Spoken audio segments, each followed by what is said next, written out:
everywhere. We don't talk down to you. We embrace all voices with honest and civilised conversation. We are not part of the establishment. We are one of you. And we're only getting started. Join us on GB News, The People's Channel. Britain's news channel.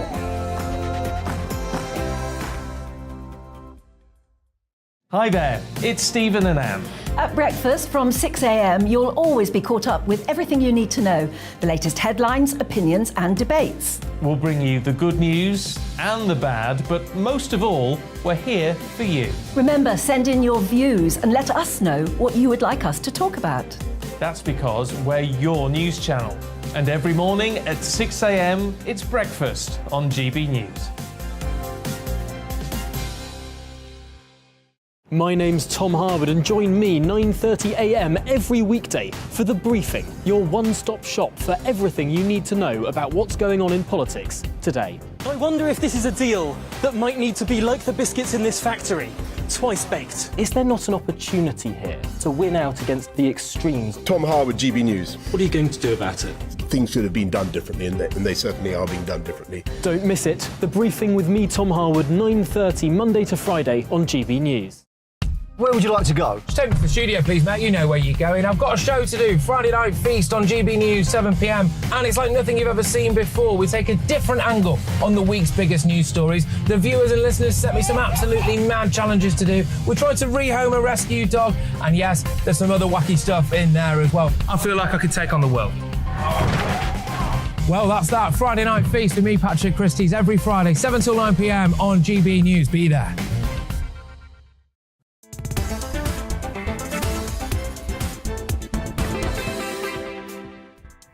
Hello, good afternoon and welcome. This is GB News on TV, online and on digital radio. I'm Nana Akua. And for the next 2 hours, me and my panel will be taking on some of those big topics that are hitting the headlines right now. Now, this show is all about opinion. It's mine, it's theirs, and of course, it's yours. We'll be debating, discussing, and at times we will disagree, but no one will be cancelled. So joining me today is former Conservative advisor Claire Pearsall, and also the political editor of the Sunday Mirror and Sunday People, Nigel Nelson. Before we get started, let's get your latest news headlines.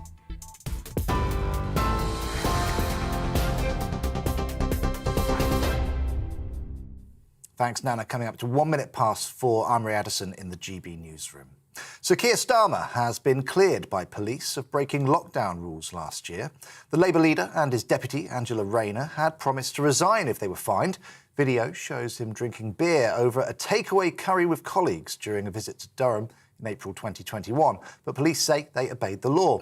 Speaking at a press conference earlier today, he says truth and integrity matter after Boris Johnson's resignation yesterday. People said to me I was taking a risk by saying I would step down if I was fined. But it was never about that. For me, it was a matter of principle. It shouldn't be controversial to say that those who make the law can't break the law. But we have to set the bar far higher than that. Well, the race to replace Boris Johnson as Prime Minister has already begun following his resignation yesterday as leader of the Conservative Party. Around a dozen potential candidates are assessing whether they have enough support to mount leadership bids. Commons Foreign Affairs Committee Chairman Tom Tugendhat has become the first to throw his hat in the ring. Former Chancellor Rishi Sunak and ex-Health Secretary Sajid Javid could also be considering bids. Shadow Trade Minister Nick Thomas-Symonds told GB News the Tory government has to go. What we should actually be having is a fresh start, a change of government. Changing the person at the top is not going to change the fundamental issue for the Conservative Party, which is this 12 years of failure. And there's no point it's somehow trying to distance themselves from Boris Johnson. They made Boris Johnson possible. They've made the last months of trashing of standards in public life, the lying and the chaos all possible. And whoever is at the top of the Conservative Party is not going to change that. Meanwhile, there's growing pressure on Boris Johnson to step down immediately rather than wait for a new leader. Former Prime Minister Sir John Major is among those backing Deputy PM Dominic Raab to take over in the interim. But Downing Street says Mr Johnson feels a strong sense of duty to stay on.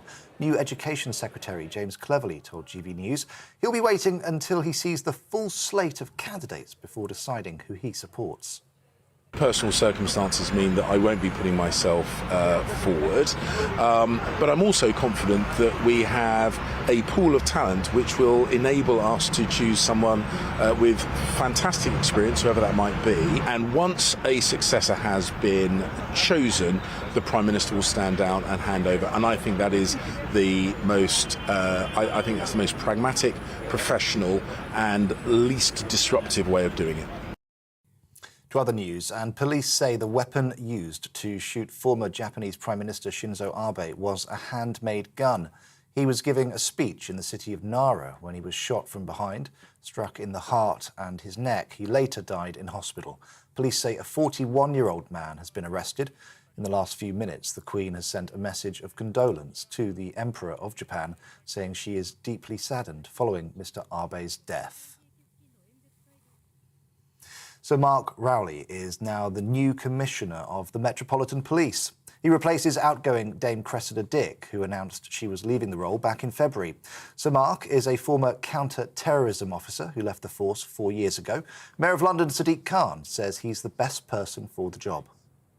A series of appalling scandals have not only exposed deep cultural problems within the Met, but have contributed to a crisis of confidence in London's police service. Sir Mark has made clear to me that he's determined to be a reforming commissioner.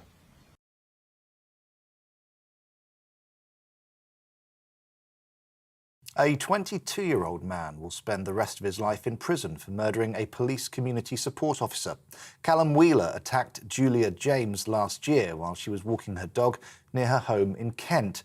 Julia's son called her killer sick and twisted and says he should never see the light of day again. This is GB News. We'll bring you more as it happens. Now let's get back to Nana Akua.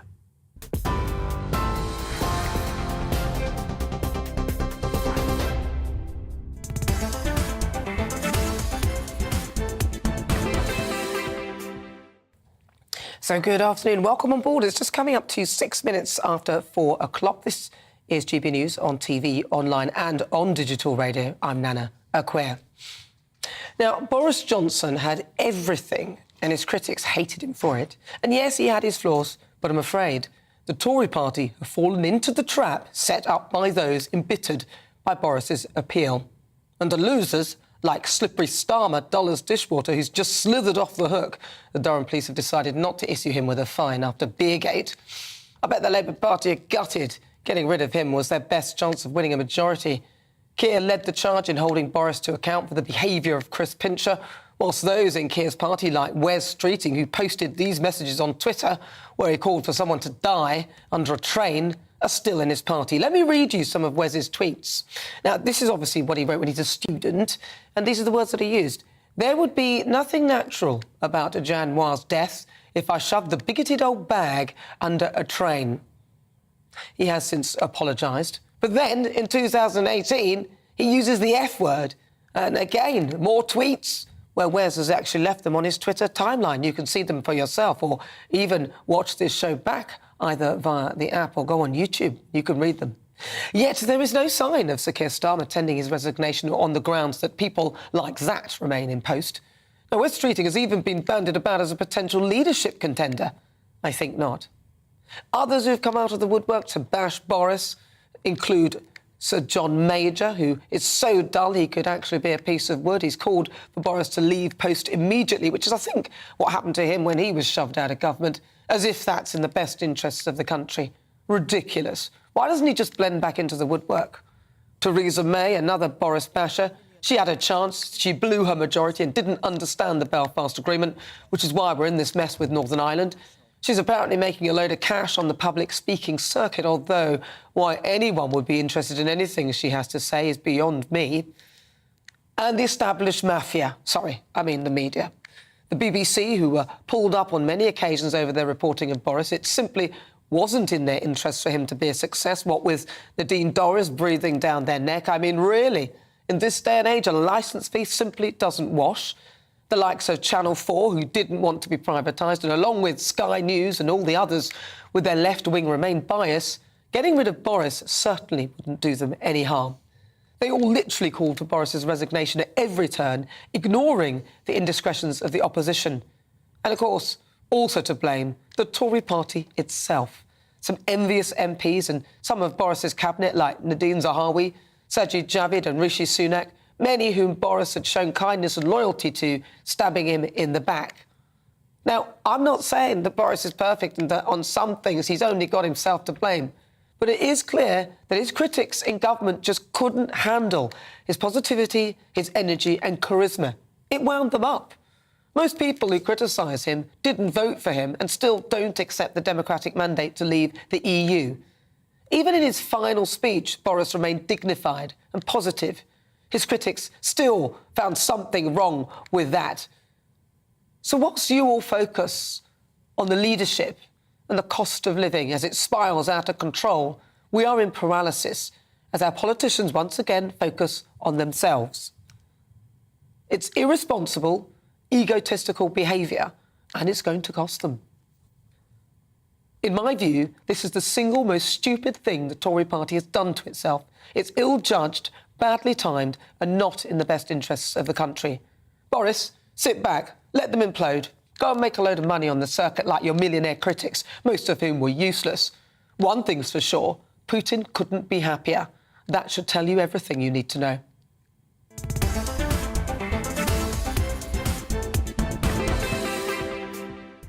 So before we get stuck into the debate, here's what else is coming up today. In my Great British Debate this hour, I'm asking, is this the end for Brexit? With Boris Johnson stepping down from the role of Prime Minister, many have raised questions about what this means for Brexit. Tory MP Mark Francois said the Tories were unlikely to elect a leader who wanted to water down post-Brexit arrangements. But as Lord Heseltine said, if Boris goes, Brexit goes. That seemed to be the sentiment of Lord Adonis as well. So for my Great British Debate this hour, I'm asking, is this the end for Brexit?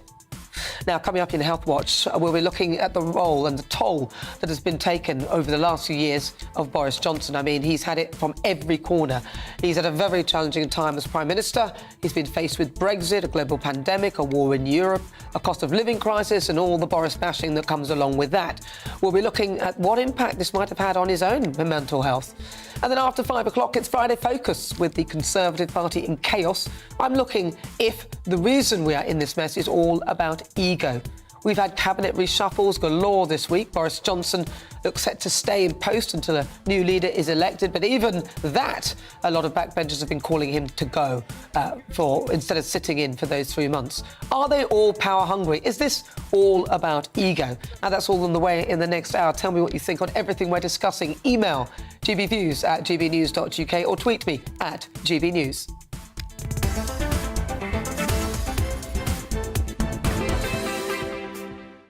Right, so let's get started. Joining me today is former Conservative advisor Claire Pearsall and also political editor at the Sunday Mirror and Sunday People, Nigel Nelson. Right, I want to talk about this story. Nigel, I've got to start with you. What do you think? Will the Conservatives regret losing Boris? I think not. They certainly regretted losing Margaret Thatcher. Not all Conservatives, that she'd come to the end of her time just as I think Boris has come to the end of his. So now it's time to move on. That is what the party is intending to do. And you've got to remember, I mean, one of the real problems about Boris Johnson and the reason eventually for him having to go is that his integrity was shot to pieces. He'd been lying about stuff. As a result, he'd lost the trust of the British public. Tories are pretty... Well, that's what you're saying. I mean, like, you think he lost the trust of the British public, but a lot of the British public didn't lose faith in him and don't actually agree with you. Well, I mean, a lot of people still are Boris supporters. I'm sure they are. But when it comes down to voting, as we saw in Tiverton, as we saw in Wakefield, that people just turned against the Tory party largely because he was the leader of it. But a lot of people might turn against them as they dispose of him and they've got somebody new in. Claire, you're Conservative advisor and you're a councillor. What do you think? I think some people will miss him. and some people are really angry that he's gone and gone in such a manner. I mean, I'm not in that category, and the people that I've spoken to have told me point blank that they won't vote Tory again whilst he's there. And I think it varies throughout the country. I don't think you can look at the by-elections and say, this is the theme. I think the problem is that our voters stayed at home. So it's a very skewed measure when it comes to a by-election. If the Tories are staying at home, then the natural leaders are going to be opposition parties. So I don't think you can take that as a measure. But it's been a very, very divisive time in politics. He has caused a lot of his own problems himself. But a lot of them do that. I mean, look, the Partygate thing was shoved down our throats, literally. I mean, a lot of the parties he wasn't even there at. It was a pandemic. It was a very unusual situation. So on some of them, he can be forgiven. I mean, to me, that wasn't the most important big deal, really, to be honest. But as you said... But after the event was. But as you said... I'll just finish this and I'll come back to but as you said, a lot of people won't vote if he's there, but a lot of people won't vote because he's not there. And you've got to balance out, the Tory party got to balance out whether or not they've balanced it the wrong way.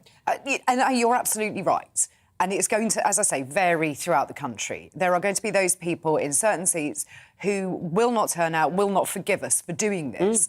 But then there's also quite a lot of our party who are looking at it saying, OK, you now have got rid of him. What are you going to do instead? So we've got an awful lot to do to win back trust on all sides. The party is in a really precarious position. I'm not going to pretend that any of this is easy. It is a real mess. We have got to win this back, and we've got to do it quickly. And it's, you know, the cost of living crisis is right up there as the #1 issue. I don't think it is. I think their egos are right up there at the top of this. I don't think they've even remembered there's a cost of living crisis. I mean, Nigel... Well, I mean, the problem, obviously, is we're now in a certain paralysis until we get a new Prime Minister. I mean, as Boris Johnson has already said, you can't make any big fiscal decisions until you have a permanent Prime Minister in place. We don't know how long that's going to be.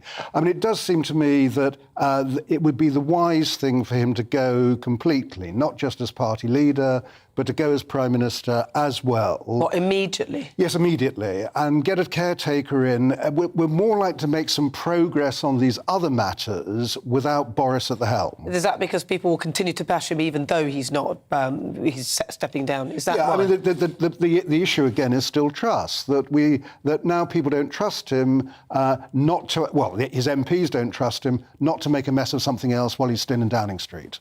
What do you think, Claire? You're shaking your head there. Yeah, no, I am, because I think the moment for him to have gone was when he stood out there on the podium. So if he was going to go and hand over to a caretaker, say Dominic Raab, who was the Deputy Prime Minister, he should have done it then. Here we are now on Friday. I think it's too late. I think the disruption that in itself causes, he's just cobbled together a new cabinet, new ministers. If you're then going to say, oh, actually, I'm out of here, Dom, this is yours, again, I think you're causing yourself more problems down the line. You either go straight away or we just have to see this through. I just don't understand why the Tory party was so doggedly attempting to get rid of him when they were only a few points behind in the polls, and you could have shifted that around. What the general public are looking at is the economy, what's in their pocket. I mean, everybody knows that, and this is the whole premise of the way we elect our parties, that the MPs are elected, and then the more MPs you have, then that party leads, right? So if you've got the majority of MPs. So it's not the leader, it's not the person at the top that is the reason why that party is voted, although on some occasions it might be why people won't vote. So I don't really understand why the Tory party thought this was a good idea to all this, you know, we are all really suffering here, and a lot of people won't forgive the Tory party for making such a mash of this when it doesn't need to be done. Why can't the general public decide on who should be the leader at a general election? Well, in fact, they could. Keir Starmer is putting forward a vote of no confidence in the government as a whole. This is not just in Boris Johnson. If Tory MPs have the courage to go to the country and let the electorate decide, they can vote for that no-confidence motion. It's not going to happen. And this is really an internal... Of course it's not, because he wouldn't win. That's the thing, even if Keir Starmer... I mean, you would think that the Labour Party would be over the moon that they've got rid of Boris Johnson.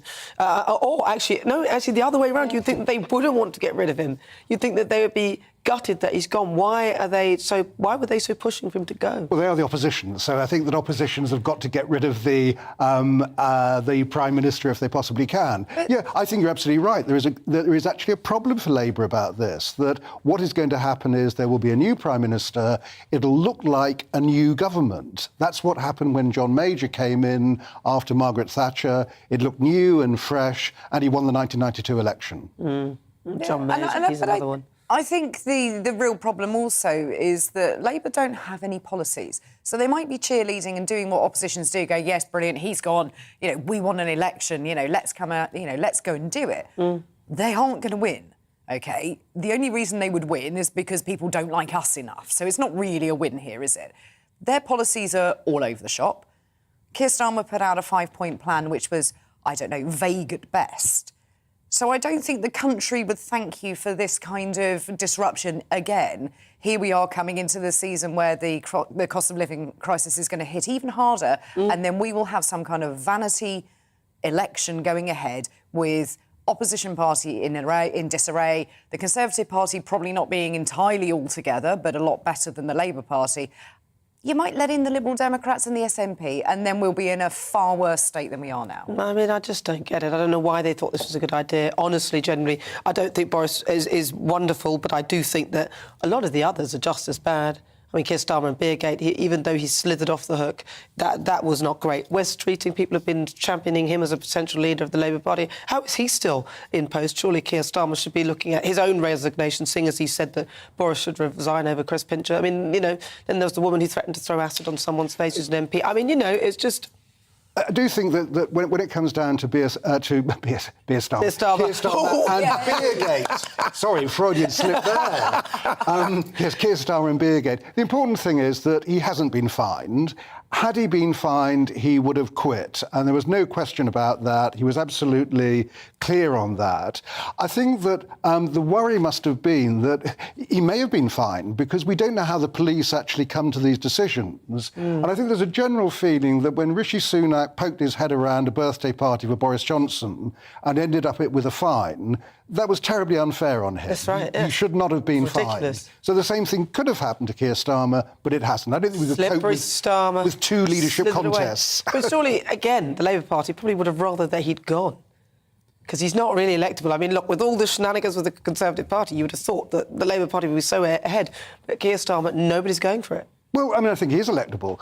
I do agree. I agree with Claire that what we actually do need is a bit more vision, a bit more punch, a bit more getting out there. It's not good enough to actually allow the Tories to lose the election. Labour need to win it. So, yes, I would like to see more oomph from Mr Starmer. Well, we've been waiting for it for a while. It hasn't happened, so I doubt the oomph is going to come anytime soon. But anyway, what do you think? You're with me. I'm Nana Akua. This is GBNews on TV, online and on digital radio. After the break, it's time for the Great British Debate this hour. And I'm asking, is this the end for Brexit? Writing in the Telegraph today, Sherelle Jacobs said that the ultra-Remainers are on the warpath and this Tory chaos is giving their case a new lease of life. And she fears that Brexit will be crushed. That's one of many reports about Brexit potentially being watered down. So today I'm asking, is this the end for Brexit? Send me your thoughts as ever. Email gbviews@gbnews.uk and tweet me at gbnews. Tell me what you think. There is a poll up right now asking that very question. Is this the end for Brexit? Cast your vote now, but first let's get some weather. Hello there, I'm Stephen Keats with your latest Met Office forecast, and we've got some warm sunshine for many places to close out the working week. A bit cloudier though towards the north and west, and breezier, particularly across parts of Scotland. That's because we've got these isobars running their way around the top of this area of high pressure, so more isobars towards the north, a bit breezier here, and this weak cold front just pushing its way south across Scotland into the far north of England this evening. Not weak because there's not a lot of rain on it, just a band of cloud with some patchy drizzle in places. This coming further south into parts of Wales and the Midlands through the overnight period, but tending to break up if anything. Elsewhere, quite a lot of clear weather around, one or two shallow mist or fog patches in the south, a scattering of showers and still quite breezy across the far north of Scotland. But wherever you are, it is a relatively mild, if not rather warm night. Temperatures typically in the low teens to take us into Saturday morning. So a bit of cloud around across parts of Wales, the Midlands, Northern Ireland and Western Scotland on Saturday morning. The cloud across England and Wales that should tend to break up, leaving lots of blue skies for a good part of the country. So for parts of England, Wales, southern and eastern Scotland, the east of Northern Ireland initially, lots of sunshine on Saturday afternoon. A bit more cloud though across parts of Northern Ireland, Western and Northern Scotland. Here, a bit of rain to come in later in the day. A little bit cooler here too, but further south, another very warm day with temperatures in places into the mid-20s. That sets us up for a fine evening for many places then on Saturday evening. Lots of sunshine to close out the day. Away, that is, from the far north and northwest of Scotland, where some perhaps more meaningful rain for a time across the north of Scotland. Some heavier bursts for Orkney and Shetland to take us into early on Sunday. Elsewhere, though, it is a mostly dry picture with a fair amount of clear weather for most, and another fairly warm night. These are your minimum temperatures, so 15, 16 degrees at their lowest across the south on Sunday. Then Sunday, setting up to be another fine day. This area of high pressure making closer inroads into the UK, sitting pretty much slap bang across the country through Sunday. So a pleasant day is on the cards. And under that high pressure, we're going to see lots of sunshine around, unbroken sunshine for some of us. Remember, it is July, so under that sunshine, those temperatures will be rising.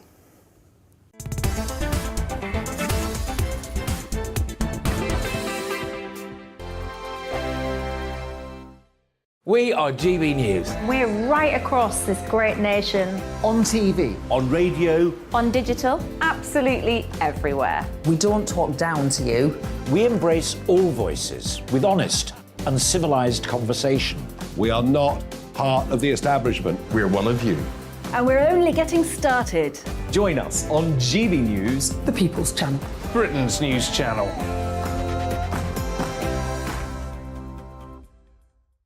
Hi there, it's Stephen and Anne. At breakfast from 6 a.m, you'll always be caught up with everything you need to know, the latest headlines, opinions and debates. We'll bring you the good news and the bad, but most of all, we're here for you. Remember, send in your views and let us know what you would like us to talk about. That's because we're your news channel. And every morning at 6 a.m, it's breakfast on GB News. My name's Tom Harwood, and join me 9:30 a.m. every weekday for The Briefing, your one-stop shop for everything you need to know about what's going on in politics today. I wonder if this is a deal that might need to be like the biscuits in this factory, twice baked. Is there not an opportunity here to win out against the extremes? Tom Harwood, GB News. What are you going to do about it? Things should have been done differently, and they certainly are being done differently. Don't miss it. The Briefing with me, Tom Harwood, 9:30 Monday to Friday on GB News. Where would you like to go? Just take me to the studio, please, Matt. You know where you're going. I've got a show to do. Friday Night Feast on GB News, 7 p.m. And it's like nothing you've ever seen before. We take a different angle on the week's biggest news stories. The viewers and listeners set me some absolutely mad challenges to do. We tried to rehome a rescue dog. And yes, there's some other wacky stuff in there as well. I feel like I could take on the world. Well, that's that. Friday Night Feast with me, Patrick Christie's, every Friday, 7 till 9 p.m. on GB News. Be there.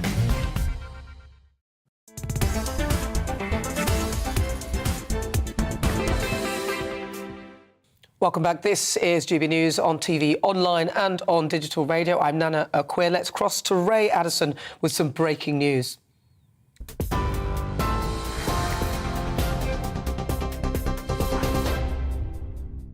Thanks, Nana. Yes, some breaking news just in. The former Chancellor Rishi Sunak has officially launched his bid to be the next Conservative leader. Writing on social media in the last few minutes, he said, "Let's restore trust, rebuild the economy and reunite the country." Around a dozen potential candidates are assessing whether they have enough support to mount leadership bids. Commons Foreign Affairs Committee Chairman Tom Tugendhat was the first to throw his hat in the ring. Ex-Health Secretary Sajid Javid could also be considering a bid. This is, of course, a breaking story, and we'll bring you more as we have it.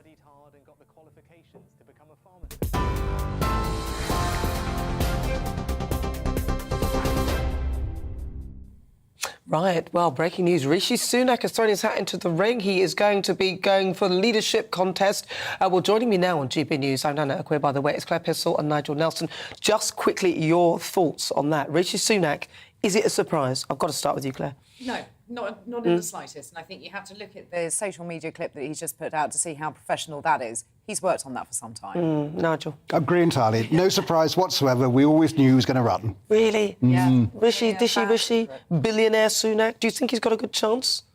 I think he's got personally don't. Oh, I think he has got a very good chance. No, I don't think he has at all. No, I don't. I really don't. I think he's busted his moves way too soon, and no, he won't have it. Problem is that at the moment there's this big row over tax cuts, and he's not a tax cutter. Well, he's not, is he? And he's also a billionaire, and that causes me a bit of a problem. And his wife has the non-dom status, which I don't think she's retracted yet, has she? Well, I mean, it's a question of whether or not you feel that someone who is rich can't take a top job. I think more worrying about Rishi Sunak is he also had an American green card. That's right. And so a prime minister who might be thinking about living in a different country doesn't go down quite so well. But I still think he comes out as one of the front runners. I think, what about Nadeem Zahawi? Surely he's a good... Apart from his... He's also very rich. Apart from... Yeah, obviously they're all richer than Boris, aren't they? Yeah. Yeah, of course they are. Yeah. But you don't get very rich by being Prime Minister. Well, it's afterwards. It's afterwards. where you earn your money. Being Prime Minister is a very badly paid job for the amount of grief you have. Well, listen, we'll talk more about that. And, of course, if you just tuned in, you may have missed the breaking news that, of course, Rishi Sunak has thrown his hat into the ring for the role of Prime Minister. What do you think? Is this something that do you back Rishi? But now let's move on, because it's time for our Great British Debate. Of course, we'll keep you any breaking news. We'll keep you up to date. I'm asking, is this the end for Brexit? Now, there are warnings that there could be a drift away from the hard Brexit negotiated by Boris Johnson. As Lord Heseltine once said, if Boris goes, Brexit goes. Lord Adonis also used that phrase. So for the Great British Debate this hour, I'm asking, is it the end for Brexit? I'm joined now by Sunil Sharma. He's the Chief Operating Officer of the Conservative Friends of the Commonwealth. Right, well, I've got to start. Are you worried then about Boris's departure? And what's your side on the Brexit take? Are you for it or against it? And definitely for Brexit, and I am concerned now that he's no longer in power in terms of what sort of Brexit we're going to be getting, if we'll get a watered-down one or if we'll get a proper one like a lot of people want. I think you look at how difficult it was. We saw Theresa May struggle. We see Boris initially struggling and calling an election.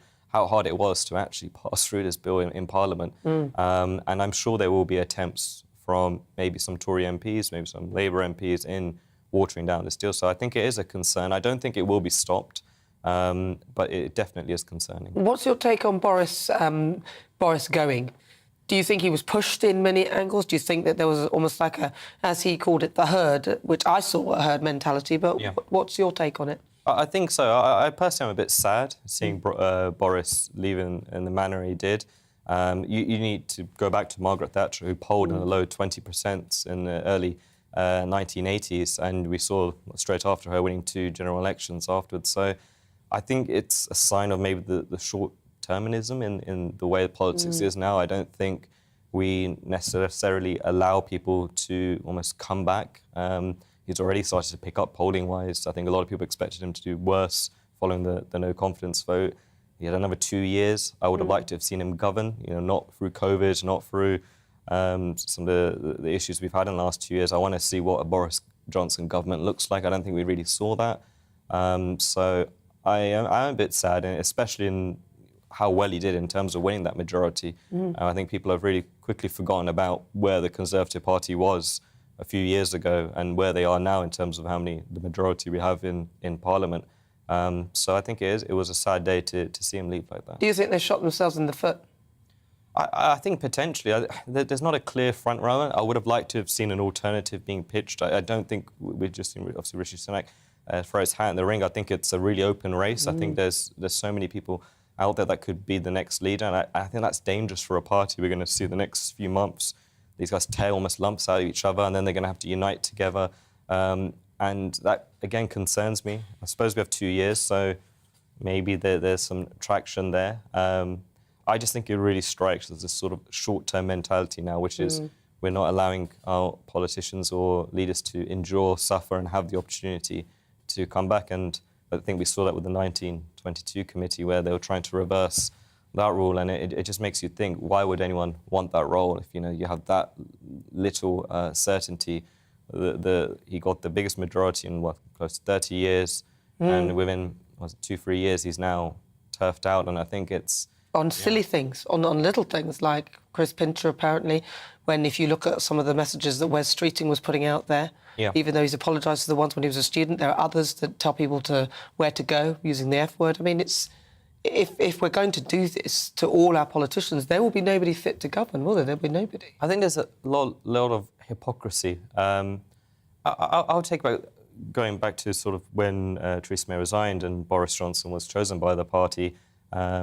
I did not pick Boris Johnson because I thought he was the most integral man in the world and the most honest person in the world. I voted for him because I thought he was effective, he will help with getting Brexit done, and he wins elections. And he's done that throughout his career. Now, I would prefer my Prime Minister to be very integral. I'd prefer him 100% to be a great man, a good person, be very honest, but I want him to be effective. And I think that's what Boris has shown that he has been. So this honesty, integrity thing, you just need to look at his record. When has that really ever been the case? Exactly. And it's baloney that they should try and, like, hoist him up on that when actually what we need to be looking at is their record as a Prime Minister and what they've actually done in office. And everything else is a distraction. Now, Rishi Sunak has chucked his hat into the ring. He's a billionaire. His wife is non-dom. He had a green card. I don't know whether he's still got it. Is he the right person? Do you think he's... I don't like the sort of rich debate. I mean, where do you draw the line? You know, when people say in terms of he's this rich or that rich, what's the number? What's the figure that it's okay that this person is this rich that they should billionaire? be I'd say billionaire. Say billionaire. Millionaire's fine. Millionaire is still bad, but billionaire who offered 5% VAT on heat pumps and solar panels, who has put the taxes up to the highest they've ever been and is behaving like a Labour politician. Billionaire who doesn't live in the real world and pretended that he was filling up, well, it looked like he was pretending he was filling up his own car, an averagely priced car, which clearly wasn't his because he didn't know how to do it.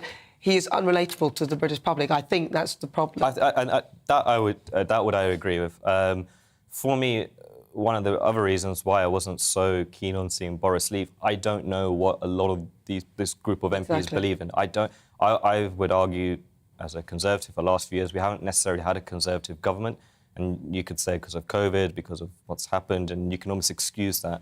But now going forward, what do all of them stand for? Like, I want to see low taxes. I want to see people talk about small businesses and how they're going to help. I want small government. We've seen big governments for the last few years, how we've expanded. Who stands for these things? I want Brexit. I want to know what they stand for on Brexit. And very, very briefly, because I've got about 10 seconds left, they're all calling for, a lot of them are calling for Boris to leave immediately. So they could put a caretaker in. Do you think that's a good or bad idea? No, I don't think that's a good idea. I agree with Claire. I think if he was to do it, he should have done it when he did the speech. I think now it caused more uncertainty. It's 2 months. I mean, 2 to 3 months. I mean, I don't think it's going to make much difference. Well, listen, thank you so much for talking to me. It's really good to talk to you, Sunil Sharma. Really good to talk to you. Thank you so much. Wonderful. Right, Sunil Sharma. He is the Conservative Friends of the Commonwealth. Right, so let's quickly move on because you're with me. I'm Nana Akua. You just joined me. This is GB News on TV, online and on digital radio. Still to come. We'll continue with our Great British Debate this hour. I'm asking, is this the end for Brexit? You'll hear the thoughts of my panel. Former Conservative advisor Claire Pearsall and the political editor of the Sunday Mirror and Sunday People, Nigel Nelson. But first, let's get your latest news headlines.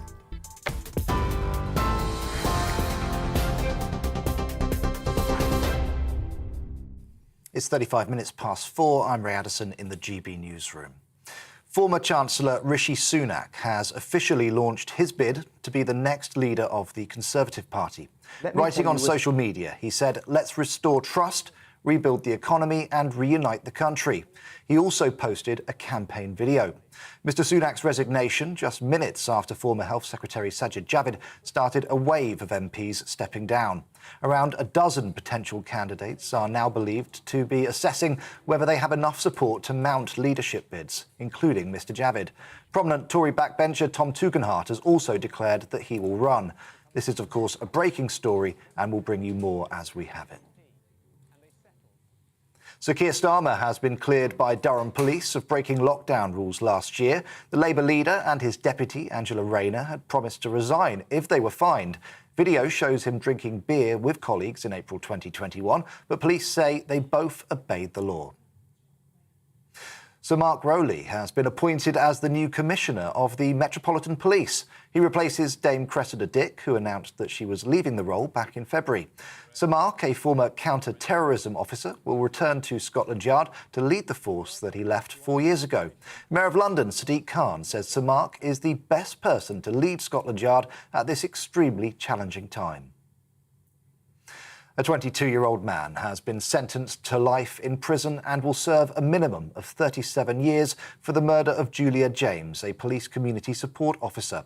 Callum Wheeler attacked the 53-year-old in April last year while she was walking her dog near her home in Kent. Julia's son called her killer sick and twisted and said he should never see the light of day again. And Cameron Norrie is playing in the biggest tennis match of his career right now in the men's semi-finals at Wimbledon. The 26-year-old's only the fourth British man to ever reach the last four at the All England club.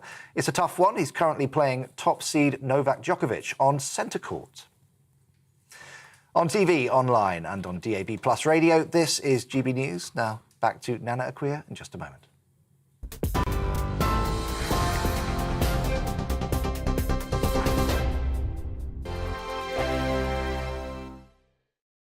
We are GB News. We're right across this great nation. On TV. On radio. On digital. Absolutely everywhere. We don't talk down to you. We embrace all voices with honest and civilised conversation. We are not part of the establishment. We're one of you. And we're only getting started. Join us on GB News, the People's Channel, Britain's news channel.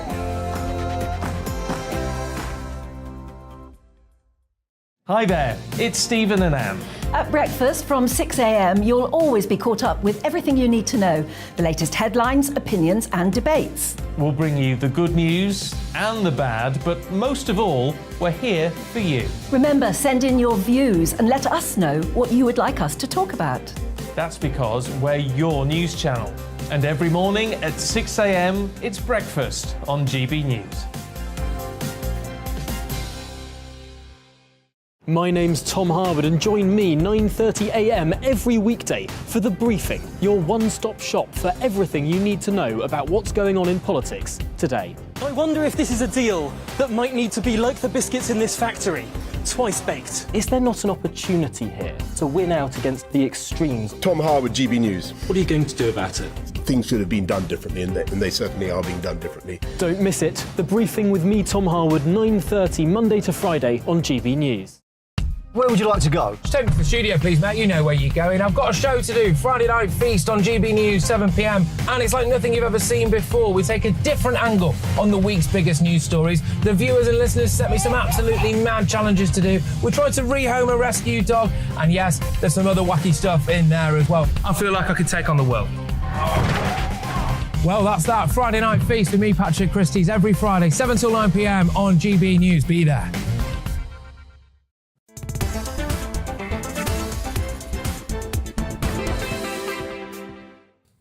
So it's just gone 40 minutes after 4 o'clock. This is GB News on TV, online and on digital radio. Don't forget you can download our GB News app and check out all the programmes we have here. I'm Nana Akua. In my Great British Debate this hour, I'm asking, is this the end for Brexit? With Boris Johnson stepping down from the role of Prime Minister, many have raised questions about what this means for Brexit. Tory MP Mark Francois says that the Tories were unlikely to elect a leader who wanted to water down post-Brexit arrangements. But as Lord Heseltine said, if Boris goes, Brexit goes. And those were sentiments also echoed by Lord Adonis. So for my Great British Debate this hour, I'm asking, is this the end for Brexit? Right, let's see what my panel make of that. I'm joined now by former Conservative advisor and councillor Claire Pearsall, and also political editor of the Sunday Mirror and Sunday People, Nigel Nelson. Right, Nigel, is this the end for Brexit? No, we've come too far. And I think that there's this constant idea that suddenly Remainers like myself are secretly plotting to try and find a way out of Brexit. We're simply not. Are you sure? Yeah, absolutely. Absolutely. Look, I mean, Claire is a Brexiteer. I'm a Remainer. I lost the argument. Claire won it. I accept that. And I think the answer is we've got to make the best of Brexit. And that's exactly what Keir Starmer was saying earlier on this week, when he was saying there's no way we're going back to the single market, no customs union, no free movement. Brexit carries on, and we will do what we can to make it work. But he would say that. And as you know, a lot of them say whatever they need to say to get what they need. how do we know? How can we actually believe what he's saying? Well, all I can say, we will only know when he actually is in government, and that's what he does. But Well, exactly. again, it was absolutely unequivocal that we keep Brexit going. I don't see how you reverse it. We've come far too far. I'll tell you how you reverse it with a suggestion. I think it was either the Liberal Democrats, so they would join with the Labour Party, and then they would just change the rules without having another referendum. I think that's what they were talking about. Well, the country wouldn't wear it. I just think that it would be huge divisions again. Nobody wants to see that. And I just think we've come far too far down the road. That I still believe it was a mistake. But now let's get it. Now it's coming out. No, I always believed it was a mistake. And I think we will pay a long-term economic price for it. But Brexiteers like Claire believe sovereignty was more important and a price worth paying. So I have to accept it. Well, you didn't believe what was written on that bus, did you? You didn't vote for Brexit based on not on what was written on the side of a bus, no. No, and this is the problem, OK? The Brexit means different things to different people. So, you know, whenever you say, oh, this is not a proper Brexit, you have the argument, OK, well, what is it you want? Is it sovereignty? Is it borders? Is it currency? You know, what do you want? Everybody's view of it is different. I think that any potential leader who comes in and makes a comment about Brexit as, you know, to water it down, to change it, isn't going to be in the race for very long. Nobody will wear it. The Conservative Party certainly won't wear it. And don't forget that all of those real heavy Brexiteers are now largely on the backbenches. Do you think they're going to let any potential leader and new cabinet get away with watering it down? Because they're not. You've got Boris Johnson sitting there on the backbenches, chief architect of Brexit. He isn't going to let them get away with it. No one is. So I think it's an argument that we shouldn't really be having. Brexit is going to happen. It is going to look different to how everybody imagines it back in 2016, because none of us really knew quite what it was going to look like. It's a very, very complicated piece of legislation. The ideas that everybody has are different, and I think that is one of the problems about it. Now, I'm really passionate about it, as Nigel knows, and I campaigned for it. I led a team, and I'm really happy, and I would vote for it again. Now, with Rishi Sunak, he's going in for the top job. If he gets the top job, and polls suggest that he is the most likely candidate to win the role as leader, what does he say about Brexit? Do we know where his position is? He's gone along with whatever needs to go along with. He's quite quiet. He's not mentioned it. Yeah. His policies aren't really very conservative. He's behaved like a Labour politician. Well, where do you think he sits? I mean, that part's true. That if you look at what Rishi Sunak did during the pandemic, he essentially adopted John McDonnell's budget that he would have actually delivered had John McDonnell been Chancellor and Labour had been in power. I mean, I think that Rishi Sunak's big thing is actually management. It's managing the economy. This is why he doesn't like the idea of tax rises, because he doesn't like the idea of tax rises. Sorry, tax cuts. Sorry. Sorry. He doesn't like the idea of tax cuts because they will be inflationary. Obviously, he doesn't like the idea of tax rises either. But we have a great difference with him to Boris Johnson. He's a details man. He really gets down to the nitty-gritty of it. I mean, obviously, I would like to see a different government in place. But if we're going to have anybody there as Chancellor, I think Rishi has done not a bad job. And I think as somebody who is sort of a Labour Party supporter, that's what I sort of expect you to say, really. Because he to me, is like a Labour politician in everything he's done. This is not very conservative. This is one of the big criticisms of this current government. The general public are looking at it saying, we voted you in to be conservative, and everything you've put to us has been very unconservative. And so, I mean, look, this is, at the moment, we have a very strange situation where we're vying for leadership, and that leader could make all the difference. I mean, Theresa May said she's a difficult woman. She wasn't difficult at all. Everyone just didn't listen to her, but she was an arch Remainer, and all her policies, it looked like that in her policies. I still hear people saying, oh, they didn't know what they were voting for. I still hear this. So I don't trust that... I just think that we are now too far down the line, and this is such a big argument to have that I don't think that any candidate will stand there and say they want to water it down. If they do, they're out of it. But there's still the question of the Northern Ireland Protocol, and that would be where the watering down comes in. That's the problem area, and that's what we need to see over the next week or so as to what people propose. Right, well, let's see what you think at home, because this show is nothing without you and your views. Let's welcome our great British voice to the show. Your opportunity to tell us what you think about the topics we're discussing. Right, where should we go? Should we go over to Cornwall? Oh, I'm going to see Jonathan Jones and his Tregosan tea. He's always got a cup of tea with him. Let's see if he's got one for us. Hello. Oh, there it is, Jonathan. Fine bone china for you today, Nana. Of course, of course. Right, well, Jonathan, look, we've got this ridiculous situation now where we're all in flux and sort of paralysis. A new contender could come along. Is this the end of Brexit as we know it? I don't think so. I think areas like mid-Cornwall, where I am now, is a real mining district and engineering, and most of the product I've discovered that's made here is exported all over the world, not just EU. So, yeah, Brexit made exporting to our friends in Europe a lot harder. And I think Boris was a brilliant cheerleader for, he was a positive guy, and yes, people didn't always go with his integrity, but he was good at promoting the great British story and getting it out there. And I think there's a real risk to Brexit, yes, but I think another cheerleader will come along, and us, the export community, we're really looking forward to that and getting that message out there. But in the meantime, Nana, when there's bad news in the UK, tea sales go up. That's always what happens. Well, that's all good. And very quickly, Rishi Sunak has chucked his hand in the ring. Is he somebody that you would support? I don't know how. I think Rishi might appeal to my wife quite a lot. I think that's he's a vote winner in that respect. But I'm not sure that he'll be seen as a bit disloyal, perhaps. And I'm here with a bunch of artists. I've just snuck off work early to see a launch of an artist school here in the mining district of Cornwall, and I don't think that he'll appeal to them in the way that Boris does. Boris got a brilliant cut through, didn't he, to people at all levels. And I'm just not sure that Rishi can do that. Well, it'll be interesting to see. Well, enjoy your tea. Good to talk to you. Cheers. Thank you very much. There's Jonathan out there in Cornwall. Right, well, today I'm asking, is this the end for Brexit? Lots of you have been getting in touch with your views. Let's see what you're saying. John says no, the people have spoken. The political hypocrites should respect that. The whole affair has been a farce. Paul says the future leader of the Conservative Party must be a Brexiteer and deliver on the promise of a level playing field for the North, as at the moment it's just being all talk.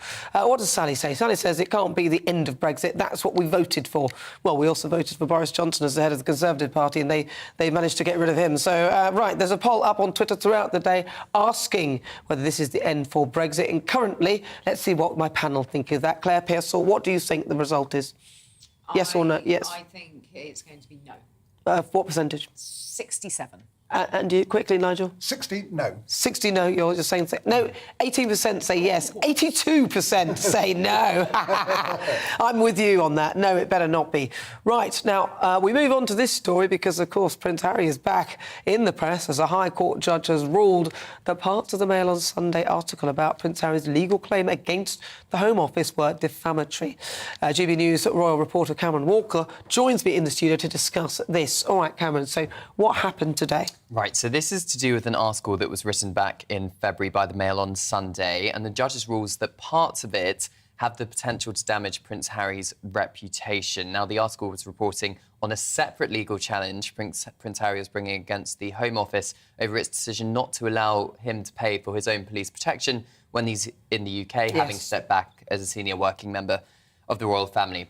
So Prince Harry's lawyers argued that it was defamatory and it meant that Harry lied to manipulate public opinion and he tried to keep the entire legal battle with the Home Office very secret. The judge rejected the argument, actually, that the Mail on Sunday accused the Duke of lying, and also said if a whole article was read, it doesn't actually suggest that he was trying to keep it secret either. The Associated Newspapers lawyers who owns the Mail on Sunday, they argued that it's not defamatory, clearly, and said previous articles that the article actually focused on the tactics of Prince Harry's PR team rather than Prince Harry himself. But the judge rejected that and ruled that the article on the whole was defamatory, but they did agree. He did actually agree, the judge, that the Sussex spin, as it were, the Harry's PR machine, did cause a lot of confusion when reporting on his legal battle against the Home Office. So this is just the first phase of Prince Harry's libel case against them, and the the Mail on Sunday lawyers will now have to file a defence, and then the judge at a later date will decide whether Prince Harry wins or loses his libel claim. Well, if his libel claim succeeds or fails. So we don't know then. So there's not an actual result yet. So it's still a live trial at the moment.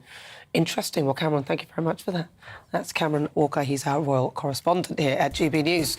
You're with me, I'm Nana Akua. This is GB News on TV, online and on digital radio. Now, after the break, it's time for Health Watch. And I'll be joined by body language expert Judy Jones. We'll be looking at the health of Boris Johnson. He's had a turbulent few years dealing with COVID, Brexit, the cost of living, the war in Ukraine. We'll also be looking at the toll it's taken on him and the body language of the runners and riders for the top job. But first, it's time for a short break.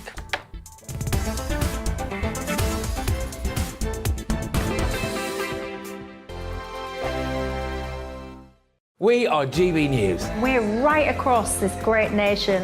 On TV. On radio. On digital. Absolutely everywhere. We don't talk down to you. We embrace all voices with honest and civilised conversation. We are not part of the establishment. We're one of you. And we're only getting started.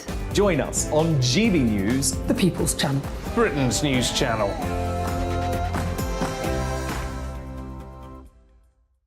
Hi there, it's Stephen and Anne. At breakfast from 6 a.m, you'll always be caught up with everything you need to know, the latest headlines, opinions and debates. We'll bring you the good news and the bad, but most of all, we're here for you. Remember, send in your views and let us know what you would like us to talk about. That's because we're your news channel. And every morning at 6 a.m, it's breakfast on GB News. My name's Tom Harwood and join me 9:30 a.m. every weekday for The Briefing, your one-stop shop for everything you need to know about what's going on in politics today. I wonder if this is a deal that might need to be like the biscuits in this factory, twice baked. Is there not an opportunity here to win out against the extremes? Tom Harwood, GB News. What are you going to do about it? Things should have been done differently, and they certainly are being done differently. Don't miss it. The Briefing with me, Tom Harwood, 9:30 Monday to Friday on GB News. Where would you like to go? Just take me to the studio, please, mate. You know where you're going. I've got a show to do. Friday Night Feast on GB News, 7 p.m. And it's like nothing you've ever seen before. We take a different angle on the week's biggest news stories. The viewers and listeners set me some absolutely mad challenges to do. We tried to rehome a rescue dog. And yes, there's some other wacky stuff in there as well. I feel like I could take on the world. Well, that's that. Friday Night Feast with me, Patrick Christie's, every Friday, 7 till 9 p.m. on GB News. Be there.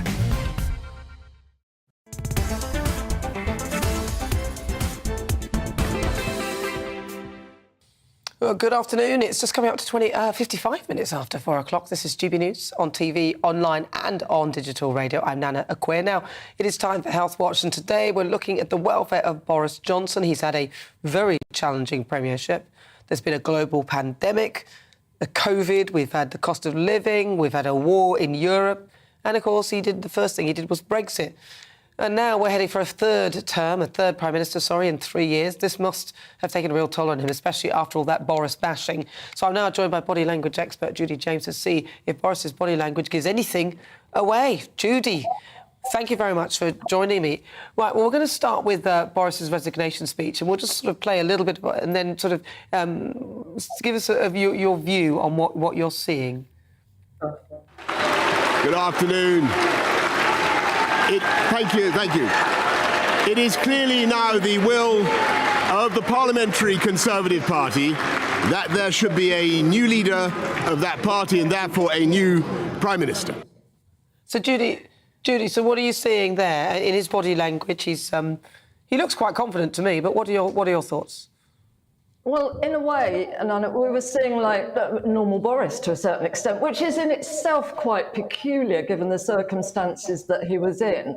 He's very stoic, and so he came out, he delivered this in his normal style.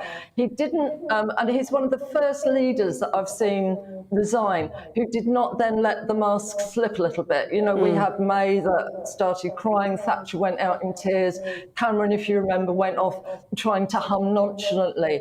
But Boris resolutely stayed Boris. Now, what we can see, though, with the subliminal signals, and I thought initially it might just be the sunlight on his face, but I've had a look from a different angle. I think he still looked as though he was shell-shocked, that the colours drained from his face and his skin looked quite mottled. So I think he'd almost got an air of disbelief about what had happened. And also we were seeing a lot of underlying signals of anger, of frustration. He clearly, and we heard that with his words as well, didn't he, calling people eccentrics, talking about what you said, the herd. He believed it was a very bad decision.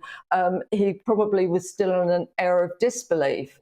So unbowed, but I would say sort of internally blooded. I think there's probably quite a lot of pressure still to come out. I think he still doesn't quite believe it, is what my reading of his body language would be. Yeah. Interesting. Now, we've got, obviously, a load of people who are sort of putting their hat in the ring, runners and riders of the potential for Prime Minister.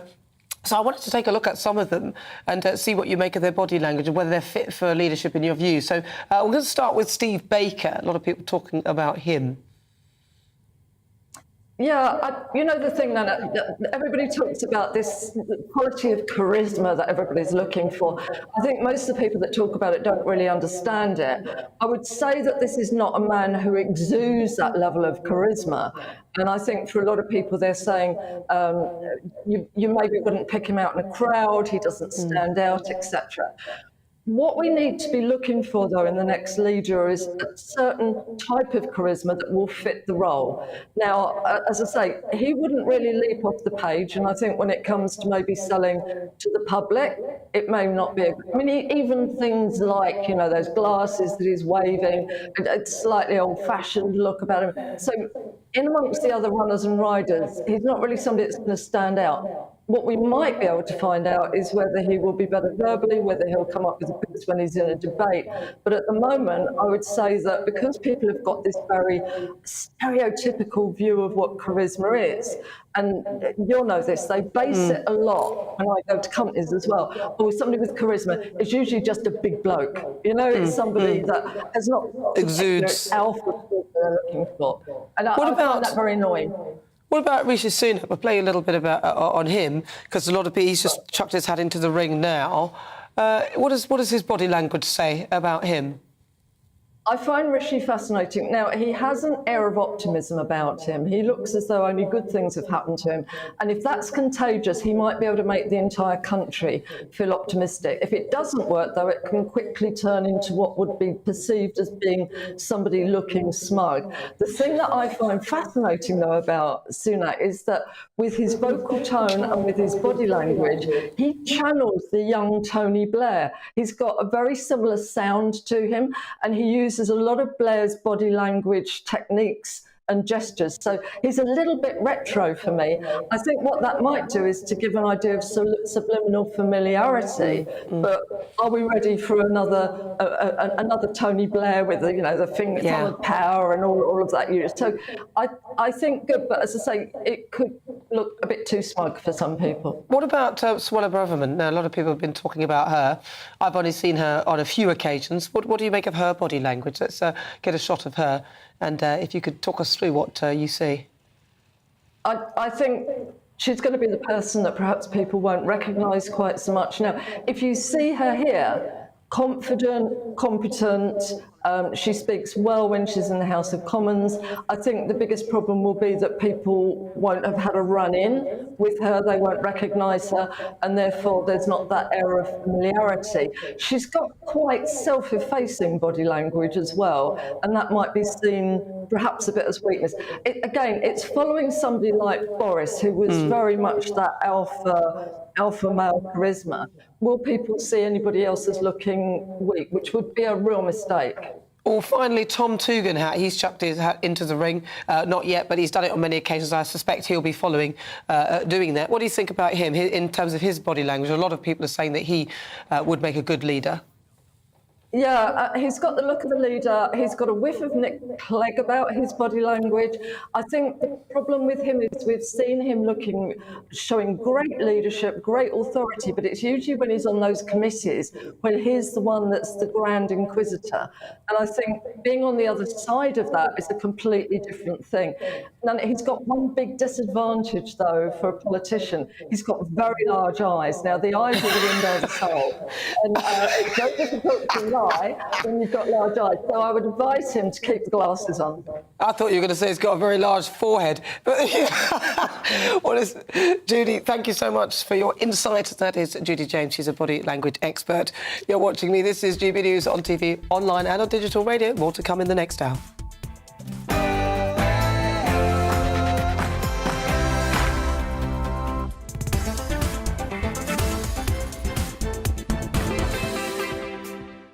Can't believe it. I think she was saying that he looks like an alien. This is GB News on TV, online and on digital radio. I'm Nana Akua. For the next hour, me and my panel will be taking on some of those big topics that are hitting the headlines right now. But first, let's get your latest news headlines.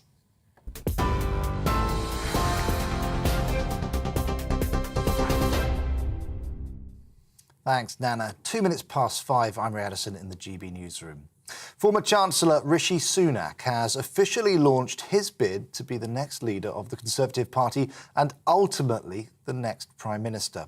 Writing on social media, he said he wanted to restore trust, rebuild the economy and reunite the country. He also posted a video on social media. Mr Sunak's resignation just minutes after former Health Secretary Sajid Javid started a wave of MPs stepping down. Around a dozen other potential candidates are believed to be assessing whether they have enough support to mount leadership bids, including Mr Javid. Prominent Tory backbencher Tom Tugendhat has also declared that he'll run. New Education Secretary James Cleverly has told GB News he'll be waiting until he sees the full slate before deciding who to support. Personal circumstances mean that I won't be putting myself forward, but I'm also confident that we have a pool of talent which will enable us to choose someone with fantastic experience, whoever that might be. And once a successor has been chosen, the Prime Minister will stand down and hand over. And I think that is the most, I think that's the most pragmatic, professional and least disruptive way of doing it. Well, meanwhile, there's growing pressure on Boris Johnson to step down immediately rather than wait for a new leader to be elected. Former Prime Minister Sir John Major is among those backing Deputy PM Dominic Raab to take over in an interim capacity. However, Downing Street says Mr Johnson feels a strong sense of duty to stay on. Sir Keir Starmer has been cleared by police of breaking lockdown rules last year.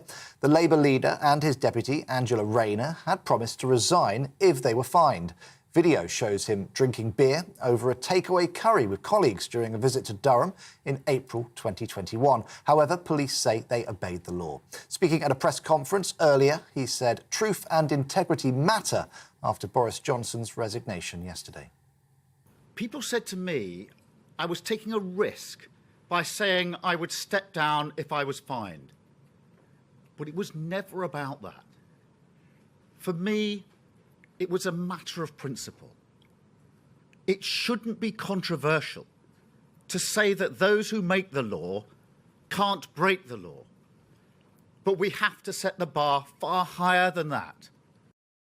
Japanese police say former leader Shinzo Abe was assassinated by a handmade gun. He was at a political campaign event in the city of Nara when he was shot from behind. He later died in hospital. Police say they've arrested a 41-year-old who has already confessed to shooting him.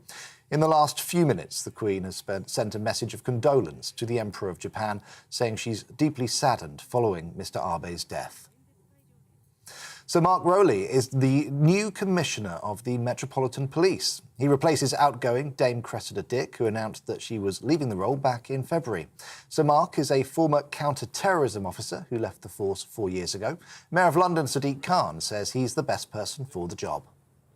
A series of appalling scandals have not only exposed deep cultural problems within the Met, but have contributed to a crisis of confidence in London's police service. Sir Mark has made clear to me that he's determined to be a reforming commissioner.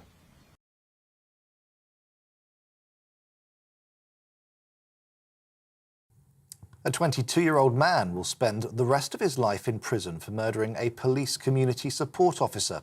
Callum Wheeler attacked Julia James last year while she was walking her dog near her home in Kent.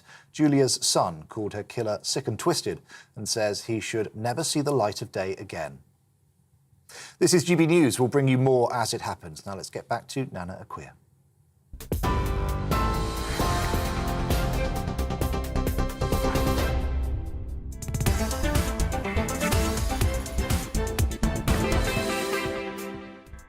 Good afternoon. If you've just joined me, I'm Nana Akua. This is GB News. It's coming up to 7 minutes after 5 o'clock. And for the next hour, me and my panel will be taking on some of those big topics that are hitting the headlines right now. Now, this show is all about opinion. It's mine, it's theirs, and of course, it's yours. We'll be debating, discussing, and at times we will disagree, but no one will be cancelled. So joining me today is former Conservative advisor and councillor Claire Pearsall, and also political editor of the Sunday Mirror and Sunday People, Nigel Nelson. Still to come, each Friday at 5, I put something in the spotlight on a particular topic in Friday Focus. And this week, we're focusing on Boris Johnson's resignation and asking if he was hounded out by big egos in the Conservative Party. I'll speak to the Tory MP Michael Fabricant and political editor of the Express Online, David Maddox. And in the Great British Debate this hour, I'm asking, are the Tories toast? The Prime Minister won his party its biggest majority in 40 years in 2019. I want to ask whether his colleagues have shot themselves in the foot by getting rid of such an electoral asset. Email gbviews@gbnews.uk or tweet me at gbnews.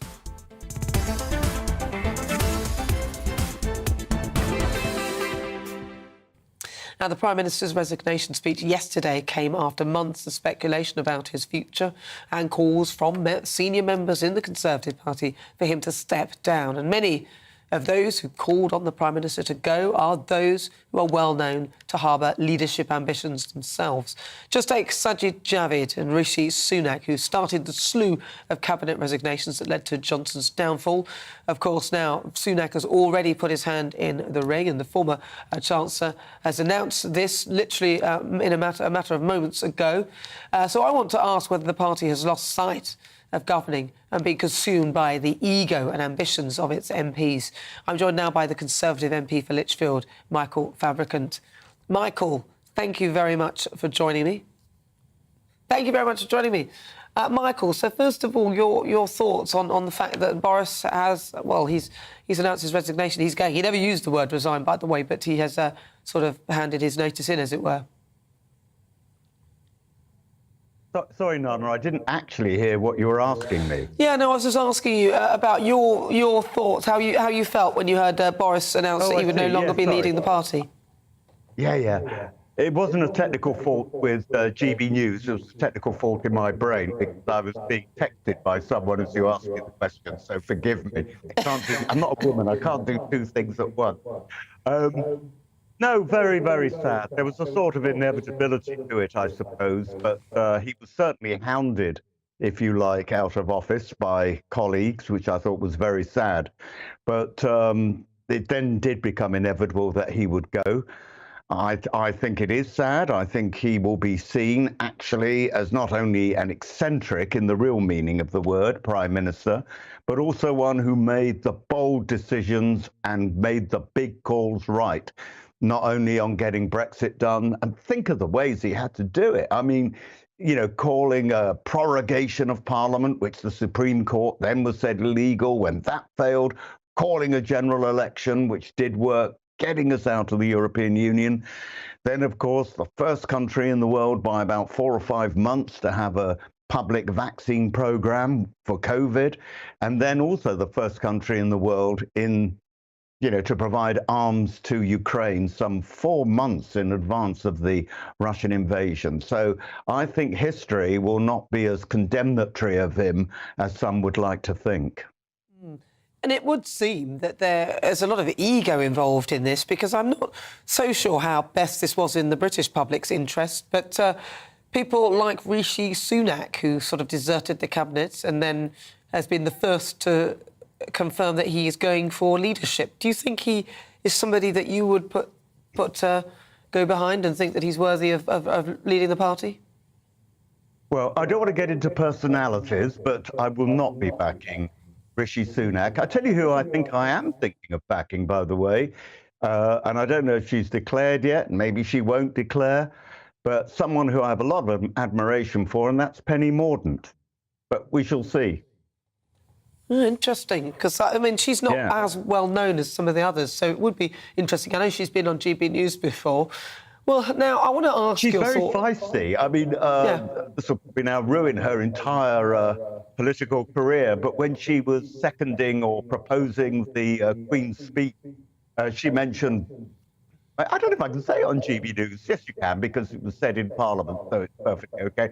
So she actually used the word bollock, which I thought was quite brave of her. Mind you, not as good as the F word I was using when I was quoting in Parliament what former Speaker said to the former Clerk of the House. But anyway, we're going down a But we'll just apologise.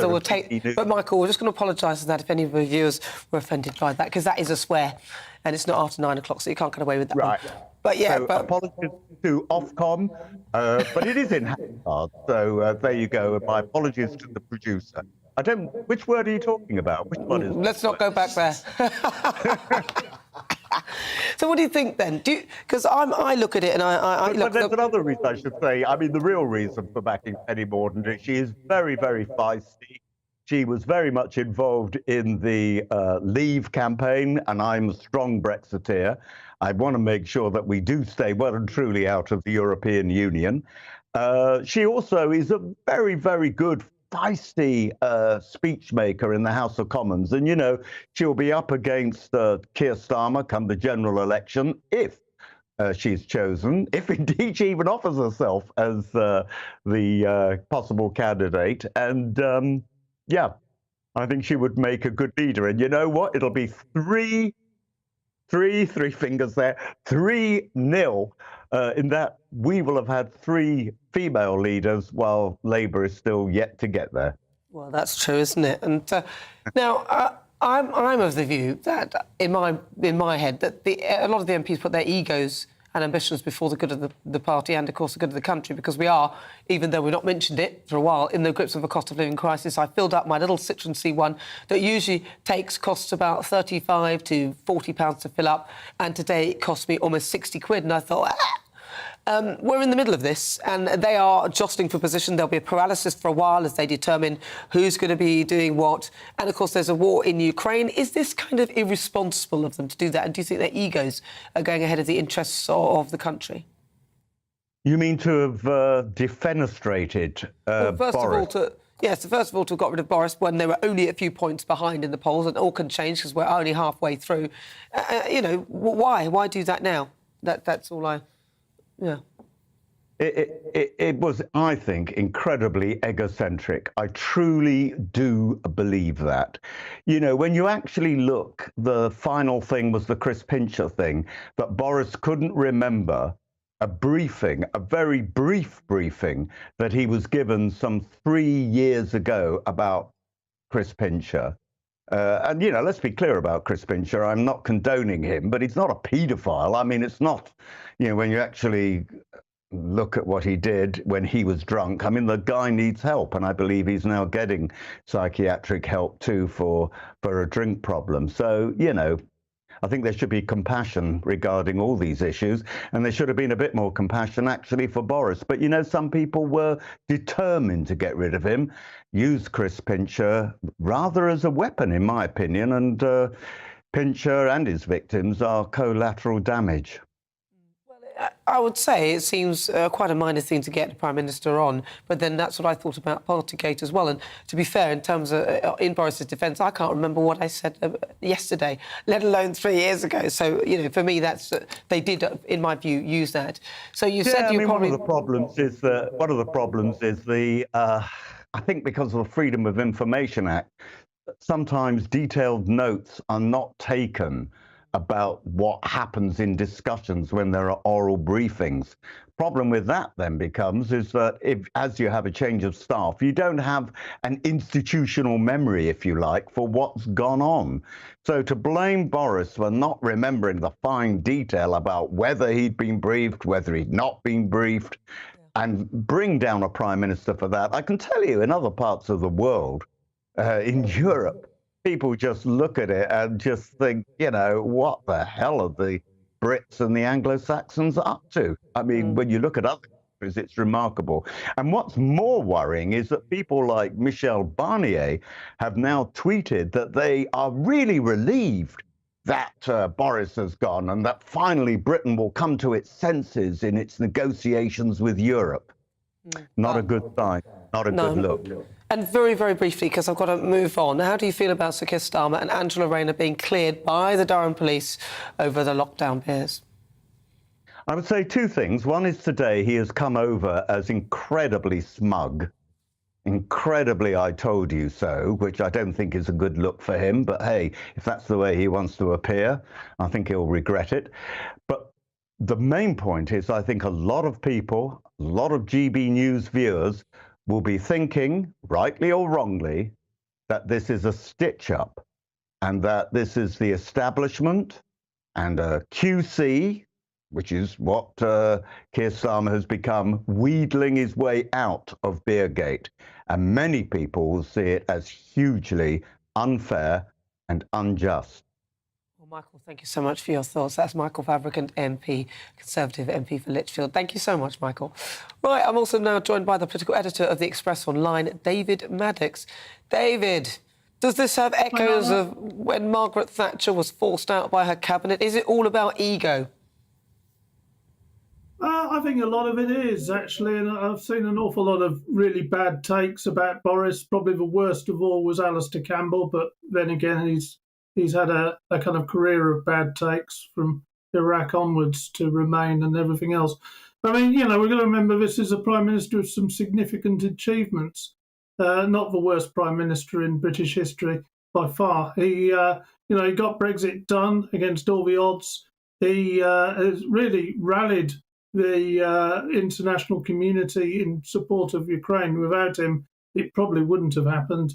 And of course, he got us through the pandemic. You know, made some mistakes, but you know, we came through it better than most, and you know, with a quicker vaccine and all the rest of it. So, you know, there's clearly for quite some time been a lot of ambitious people, not least Mr. Sunak and others. It was a very glossy video. It looked as though it had been prepared a bit longer than a week, I have to say, the one that's just been launched. But you know, he's a strong candidate. So let's see. Well, I mean, you pointed out the glossy video. I mean, that doesn't take a day to put together, and he literally, you know, it was, what was it, only yesterday that he walked out, or was it the day before? If somebody had said this to you, that in 6 months Boris would be gone, would you have believed it? I think I would 6 months ago. It was because things were hairy. I remember coming on your show, actually, after Steve Baker had spoken in Parliament. I'd written about it. And it's been touch and go, and it's really, you know, sometimes when the skids are on a political career, it's pretty much impossible for the politician to stop it. However well they've done on the big issues and things, I mean, that was true of Margaret Thatcher.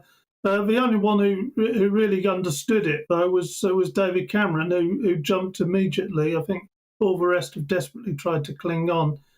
You know, maybe Boris has just had his time. I mean, he'd certainly lost the ability to hold his party together, which meant he had to go. And any attempt to keep him in this week it would have been ridiculous, actually. So the question I think that the Conservatives now need to ask themselves is, do they really have anybody better? They've got some good candidates, some interesting candidates. I mean, Penny Mordaunt's just been mentioned there. Rishi is actually a good candidate. Nadeem Zahawi has blotted his copybook with some of his shenanigans over the last few days, but he's actually a good candidate. I quite like Suella Braverman as well, a surprise early runner in it. So, But are any of them going to have the charisma of Boris? Are they any of them going to have his vision? Well, Jeremy Hunt has may well put himself forward, but I don't know how well that's going to go. Do you think then that Boris should hang on in this little moment? Because a lot of people are saying that he should go immediately. So John Major wrote that letter asking him to go now instead of seeing it through the sort of summer recess. Well, when we're talking about worst prime ministers, certainly in my lifetime, I think John Major ranks very highly on there. I mean, there was somebody who should have gone years before he did, frankly, and it's astonishing that he stayed on as long as he did. He certainly almost destroyed the Conservative Party in the process. I think you need a bridge. The Conservative Party clearly need to get a new leader. That new leader will become Prime Minister. And, what difference is it going to make? We've got a few weeks over the summer where they select this person, and Boris stays in and holds the ship steady. And that's what normally happens. Cameron did the same. Theresa May did the same. It's a normal process. So finally, I did ask you at the beginning. So in your view, this is all about ego, really? A lot of it is about ego and ambition. A lot of it is simply because people don't like Boris for different reasons. And to a certain degree, there were a large number of Remainers, but of course, a lot of Brexiteers joined them in that as well. I think about people like Andrew Bridgen and so forth. So, Boris's problem in the end was he is a big personality, but it was a big personality that was unable to command loyalty, and he had to go. Once you lose that, you have to go. Well, David, thank you so much for your thoughts. That's David Maddox. He's the political editor for The Express Online. Well, coming up, it's the Great British Debate this hour, and I'm asking, are the Tories toast? The Conservatives may have been successful in ousting Boris Johnson, but will it really be good for the party? I'll discuss that next, but first, let's get some weather. Hello there, I'm Stephen Keats with your latest Met Office forecast, and we've got some warm sunshine for many places to close out the working week. A bit cloudier though towards the north and west, and breezier, particularly across parts of Scotland. That's because we've got these isobars running their way around the top of this area of high pressure, so more isobars towards the north, a bit breezier here. And this weak cold front just pushing its way south across Scotland into the far north of England this evening. Not weak because there's not a lot of rain on it, just a band of cloud with some patchy drizzle in places. This coming further south into parts of Wales and the Midlands through the overnight period, but tending to break up if anything. Elsewhere, quite a lot of clear weather around, one or two shallow mist or fog patches in the south, a scattering of showers and still quite breezy across the far north of Scotland. But wherever you are, it is a relatively mild, if not rather warm night. Temperatures typically in the low teens to take us into Saturday morning. So a bit of cloud around across parts of Wales, the Midlands, Northern Ireland and Western Scotland on Saturday morning. The cloud across England and Wales that should tend to break up, leaving lots of blue skies for a good part of the country. So for parts of England, Wales, southern and eastern Scotland, the east of Northern Ireland initially, lots of sunshine on Saturday afternoon. A bit more cloud though across parts of Northern Ireland, Western and Northern Scotland. Here, a bit of rain to come in later in the day. A little bit cooler here too, but further south, another very warm day with temperatures in places into the mid-20s. That sets us up for a fine evening for many places then on Saturday evening. Lots of sunshine to close out the day. Away that is from the far north and northwest of Scotland, where some perhaps more meaningful rain for a time across the north of Scotland. Some heavier bursts for Orkney and Shetland to take us into early on Sunday. Elsewhere though, it is a mostly dry picture with a fair amount of clear weather for most, and another fairly warm night. These are your minimum temperatures. So 15, 16 degrees at their lowest across the south on Sunday. Then Sunday setting up to be another fine day. This area of high pressure making closer inroads into the UK, sitting pretty much slap bang across the country through Sunday. So a pleasant day is on the cards. And under that high pressure, we're going to see lots of sunshine around, unbroken sunshine for some of us. Remember, it is July, so under that sunshine, those temperatures will be rising.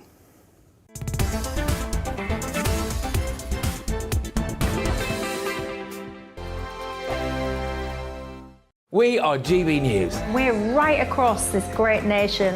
On TV. On radio. On digital. Absolutely everywhere. We don't talk down to you. We embrace all voices with honest and civilised conversation. We are not part of the establishment. We're one of you. And we're only getting started. Join us on GB News, the People's Channel. Britain's news channel.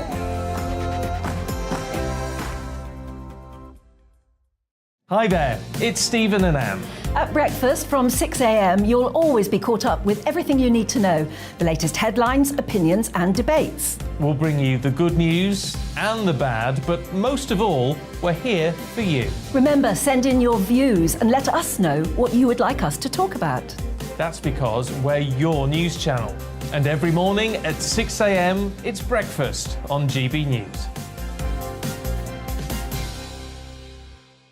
My name's Tom Harwood and join me 9:30 a.m. every weekday for The Briefing, your one-stop shop for everything you need to know about what's going on in politics today. I wonder if this is a deal that might need to be like the biscuits in this factory, twice baked. Is there not an opportunity here to win out against the extremes? Tom Harwood, GB News. What are you going to do about it?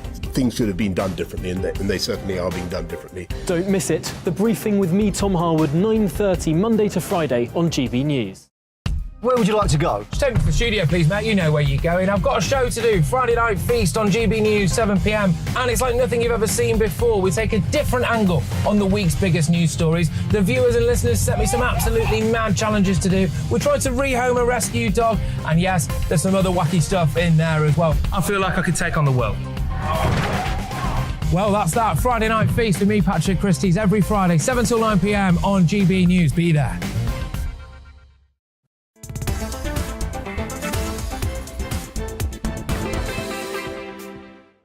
It's 27 minutes after 5 o'clock. This is GB News on TV, online and on digital radio. Now, before the break, we were discussing whether Rishi Sunak will run for the Tory leadership and whether the Prime Minister's resignation was forced by the ego of Tory MPs. Let's have a look at what you've been saying. We've got any messages? Oh, no messages yet. Keep them coming. I'd love to hear them. I've no idea what you've been saying. Right, OK, time for the Great British Debate this hour. Are the Tories toast? That's the question. The latest YouGov poll on UK voters puts the Conservatives 11 points behind Labour. So what do you think? Is this partly as a result as to how fractured the party is? Conservative MPs turned on their leader, Boris Johnson, to force his resignation yesterday, while many got exactly what they wanted. But I was wondering, what do you think? I mean, I want to ask if their actions might come back to bite them and allow Labour into power and potentially threaten Brexit. So are the Tories toast, in your view? I'm joined now by Steve McCabe. He's a Labour MP for Birmingham, Selly Oak. Right, so, Steve, first of all, were you pleased with yesterday's announcement? With the announcement that the Prime Minister is threatening to resign. Well, put it this way, I'll be satisfied when he's gone. I don't think the man is fit to occupy the office, but every minute they let him continue to stay, the Tories are risking that he'll do the dirty on them. That's the sort of normal precedent, in a way. A lot of the other leaders led well, it's not a normal precedent because this is not an orderly transition. This scoundrel is being hounded out of office by his own side because they can no longer stomach the way he's behaving. That's not an orderly transition. That's someone who is not fit to occupy the position. Well, no, I mean, I would... I mean, you may see that and you may think that, but the point is that him sitting in situ until a new leader is found is not really an abnormal thing to happen. So do you think... Well, I mean, you'd have thought... Can you give me one other instance in the last 50 or 100 years where a Prime Minister has had to leave office in those circumstances and has been allowed to sit for 3 months? Well, no, because there's nothing is ever identical, so that's an interesting question, but it's one that no one could answer because every situation is different, so that's a ridiculous question, I'm sorry to say. But what I'm saying, surely, well, it is, isn't it? Because nothing is the same, so I could never pick out a situation that's the same. You cannot swallow this argument that he's following normal precedent because this is not, well, the precedent, as you just admitted, no, I have... No. The precedent that I'm talking of, the precedent is that when a leader loses his place as the leader, they tend to sit in situ until a new leader is found. That is a normal precedent. The circumstances of every leader doing that will always be different, which is why your question didn't really make any sense, because it would always... it would never come to anything. Fair enough.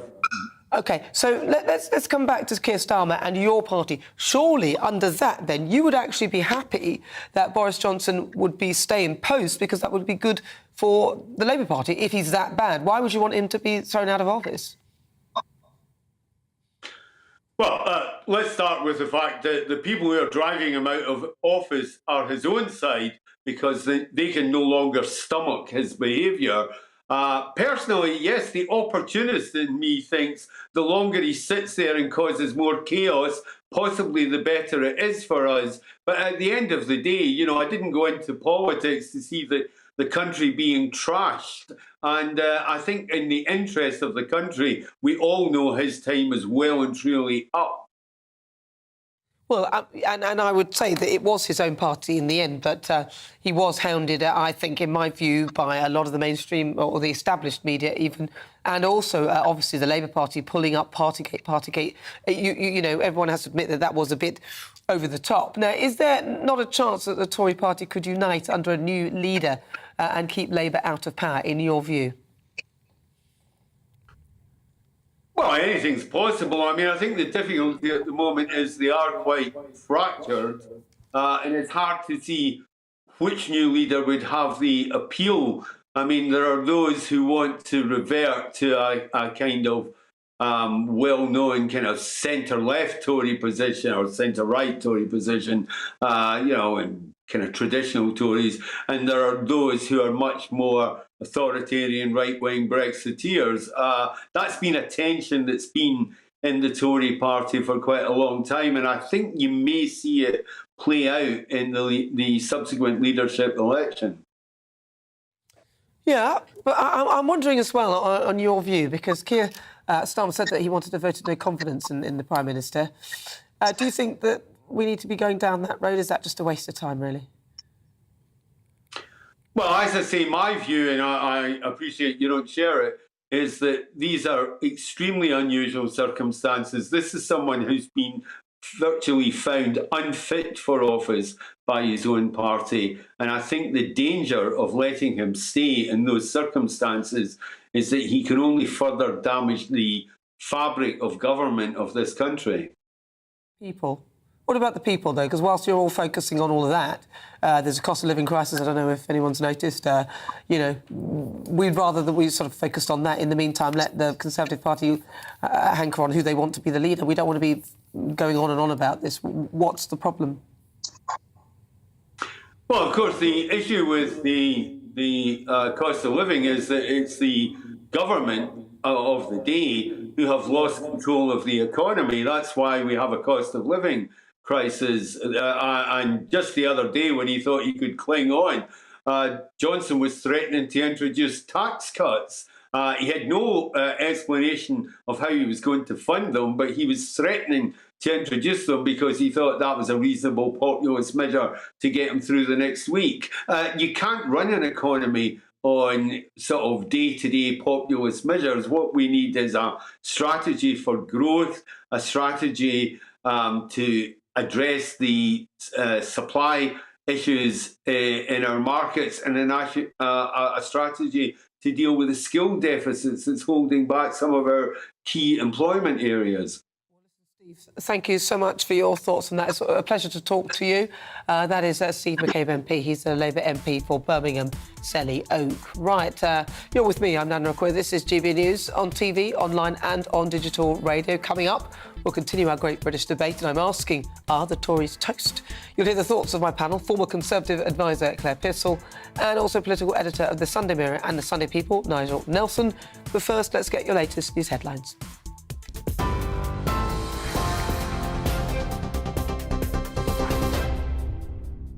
Thanks, Nana. 35 minutes past 5. I'm Ray Addison in the GB newsroom. Former Chancellor Rishi Sunak has officially launched his bid to be the next leader of the Tory party and ultimately the next Prime Minister.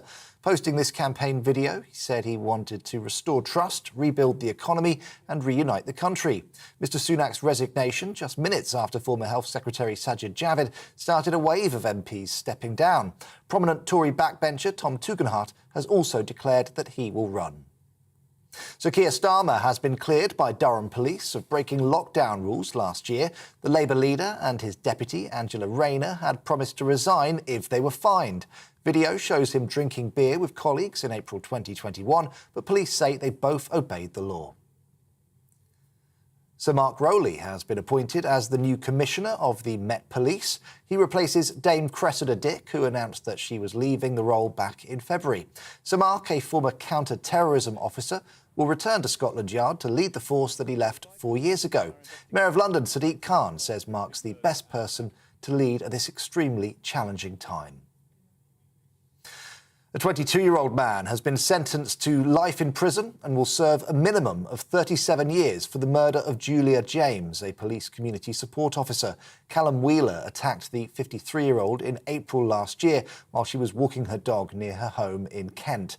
Julia's son called her killer sick and twisted and said he should never see the light of day again. And Cameron Norrie is playing in the biggest tennis match of his career right now in the men's semi-finals at Wimbledon. The 26-year-old is only the fourth British man to ever reach the last four at the All England club. It's a tough one. He's currently playing top seed Novak Djokovic on centre court. On TV, online and on DAB+ radio, this is GB News. Let's get back to Nana Akua just a moment.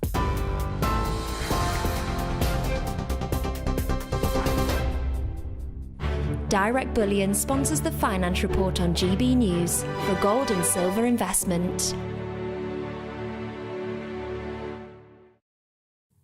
But first, here's a quick snapshot of today's markets. The pound will buy you $1.203 and 1.183 euros. The price of gold currently standing £1,447.62 per ounce. Direct Bullion sponsors the Finance Report on GB News for gold and silver investment. We are GB News. We're right across this great nation. On TV. On radio. On digital. Absolutely everywhere. We don't talk down to you. We embrace all voices with honest and civilised conversation. We are not part of the establishment. We're one of you. And we're only getting started. Join us on GB News, the People's Channel, Britain's news channel.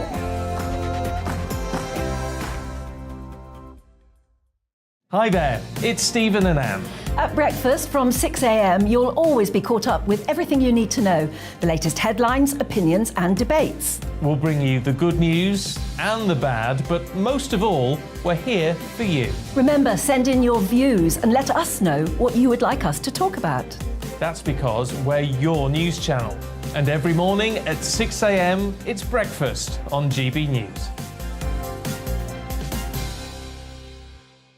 My name's Tom Harwood and join me 9:30 a.m. every weekday for The Briefing, your one-stop shop for everything you need to know about what's going on in politics today. I wonder if this is a deal that might need to be like the biscuits in this factory, twice baked. Is there not an opportunity here to win out against the extremes? Tom Harwood, GB News. What are you going to do about it? Things should have been done differently, and they certainly are being done differently. Don't miss it. The Briefing with me, Tom Harwood, 9:30 Monday to Friday on GB News. Where would you like to go? Just take me to the studio, please, mate. You know where you're going. I've got a show to do. Friday Night Feast on GB News, 7 p.m. And it's like nothing you've ever seen before. We take a different angle on the week's biggest news stories. The viewers and listeners set me some absolutely mad challenges to do. We tried to rehome a rescue dog. And yes, there's some other wacky stuff in there as well. I feel like I could take on the world. Well, that's that. Friday Night Feast with me, Patrick Christie's, every Friday, 7 till 9 p.m. on GB News. Be there.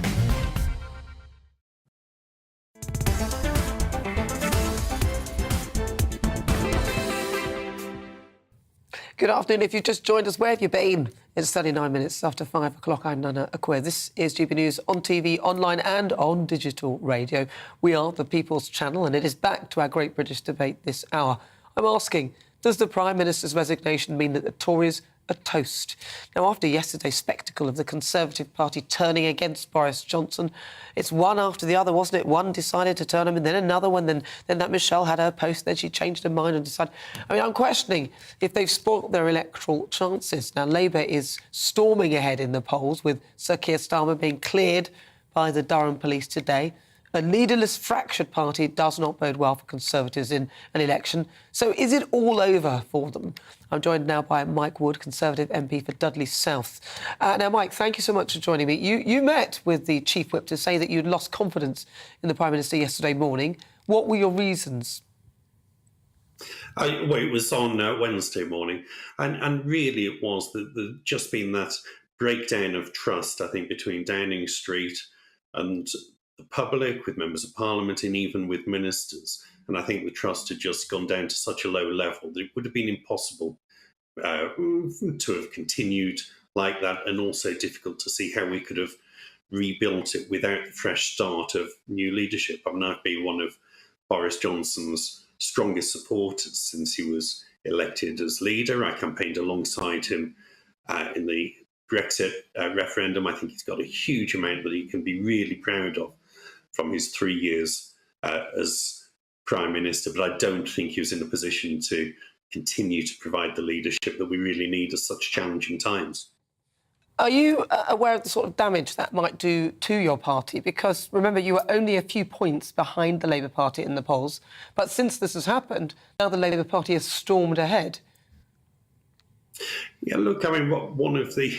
I've obviously been replying to a lot of emails over the last 6, 8, 9 months during difficult times, where I've been very clear as to the disruption that a leadership contest would do, obviously, to the country, also to our party. The few people would thank us for that kind of disruption. But you know, the priority now needs to make sure that the Conservative Party leadership contest can be concluded as quickly as possible, so that we can have a new Prime Minister in place as soon as possible to start on that really important and quite difficult work of rebuilding trust with the public. And we can only do that through demonstrating that we're delivering on what we promised to do at the last election, when, yes, Boris Johnson won us a huge majority, got a lot of support.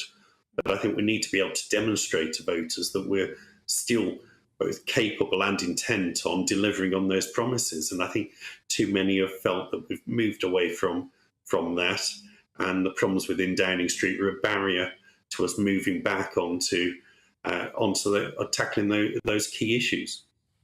Well, it was only a barrier if you made it a barrier, which in the end you all did.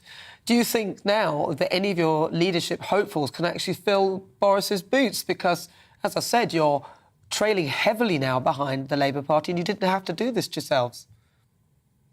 Well, I think Boris Johnson had and still has a wide range of talents that very few people in public life in Britain do have. Now, we will have a wide range of candidates. I'm sure a number more will be coming forward over the weekend, each bringing something different. Each will have their strengths and weaknesses, and so we will need to be looking at who's best placed to build on the work that Boris Johnson's done over the last 3 years, to make sure that those people who did vote Conservative for the first time in December 2019 have a reason to vote for a Conservative government again, and also to reassure those more traditional Conservative supporters that voting Conservative is still in their interest and in the nation's interest.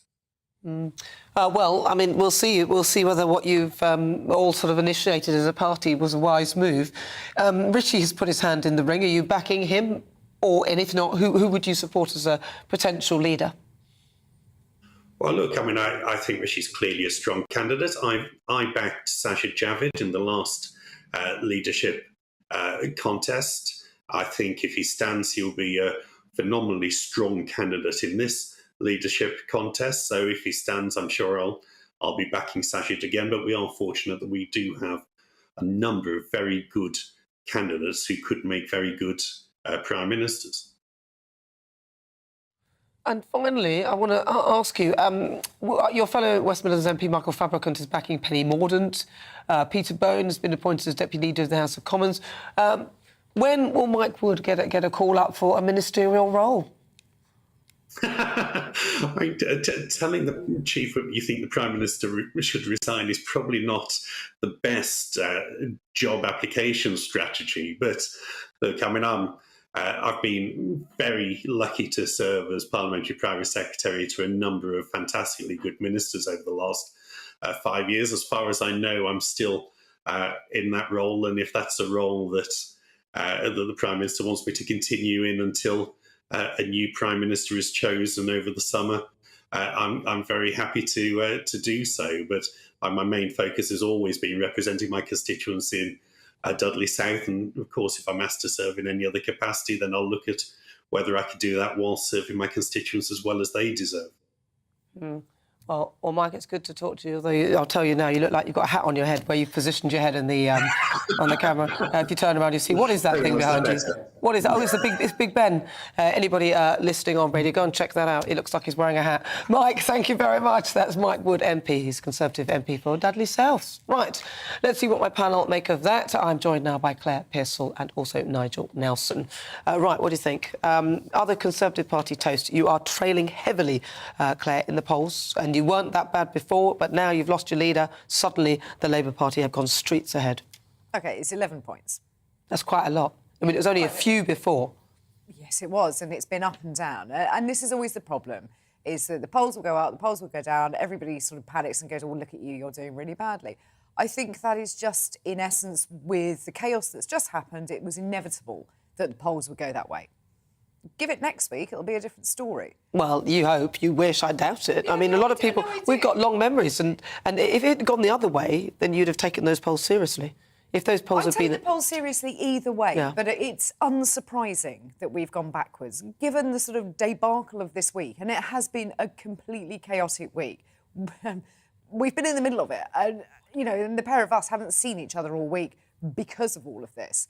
It has been ridiculous. So it's really not surprising that the public have got themselves together and sort of said, you know, this is ridiculous, we wouldn't vote for you. But I suspect that will turn around. I don't think it's fatal, the same way that I wouldn't be complacent if we were 20 points ahead, because I don't think you ever can. You have to keep working. You can't take it all for granted. And I've got to ask you now, Peter Bone, he's been appointed as the Deputy Leader of the House of Commons. What do you make of that? Is that a good appointment? It's a very interesting appointment. It's not one that I ever thought I would see. For interesting re-joke. Really? What Nigel? I thought it was a mistake when we saw that come up. I am absolutely astonished. Peter Bone is an entertaining backbencher, but I've never sort of seen him as having a role in government, and certainly not as Deputy Leader of the House. No, it's astonished. It's extraordinary. Breaking news, that's what's just happened. I mean, it seems a bit... why do you say that you're astonished by that? I know you've sort of alluded to the fact that he's a backbencher, but why? Because he's never seemed to actually have any kind of talent for the business of government. He is a loud backbencher who often interferes with the procedures of the House, so now he's in charge of some of the discipline in the House. All those things make him seem to be... If I was thinking of the worst candidate possible for a job like that, Peter Bone would be it. Oh dear. Do you think they're desperate now because so many people have deserted and they're just shuffling the deck chairs on the Titanic, really, by the looks of it? That's what I'm saying. Yes, I do. And, you know, this is more like a cry for help than a government at the moment. And I think that we are just putting people in place, knowing that they're not going to be there for very long. I mean, there have been a string of appointments which I find interesting, difficult to understand, great. It's, you know, all of those words, you sort of just look at the list coming out and you just think, why, what's going through your mind? And then you realise that no one else is taking up a position, so you are down. It's a code for mad, isn't it? I couldn't possibly comment on that. Surely the Labour Party must be overjoyed seeing this nonsense. Well, I'm sure they are. But you know, on your original question about whether or not the Tories are toast, no political party is ever toast entirely. We thought the Liberal Democrats might be after 2015. And we do have to remember there's still, because of rather our quirky electoral system, there's still quite a big mountain for Keir Starmer and the Labour Party to climb. Boris Johnson did come back with an 80 majority after 2019. Those seats still have to be won back. Well, that'll be interesting. Well, so what do you think? In a word, you don't think they're toast, nobody's toast, Claire? Are they toast, the Tories toast? No, absolutely not. You would say that. Well, this show is nothing without you and your views. Let's welcome our great British voice, your opportunity to tell us what you think about what we're discussing. Let's see, where should we go now? Should we go to Hertfordshire? Should we go to St Albans? Yeah. Let's have a chat with Craig Shepherd. Craig. Hello, Craig. Right, Craig, what do you think? The Tories, are they toast? Oh, at the moment, it's just a complete shambles. I mean, it's just terrible where the situation we're at. But I don't think they're toast in the long run. You were talking about the polls. The only poll that really matters is the general election, and that's the definitive poll that will actually tell us, where they're actually going to be at the end of the day.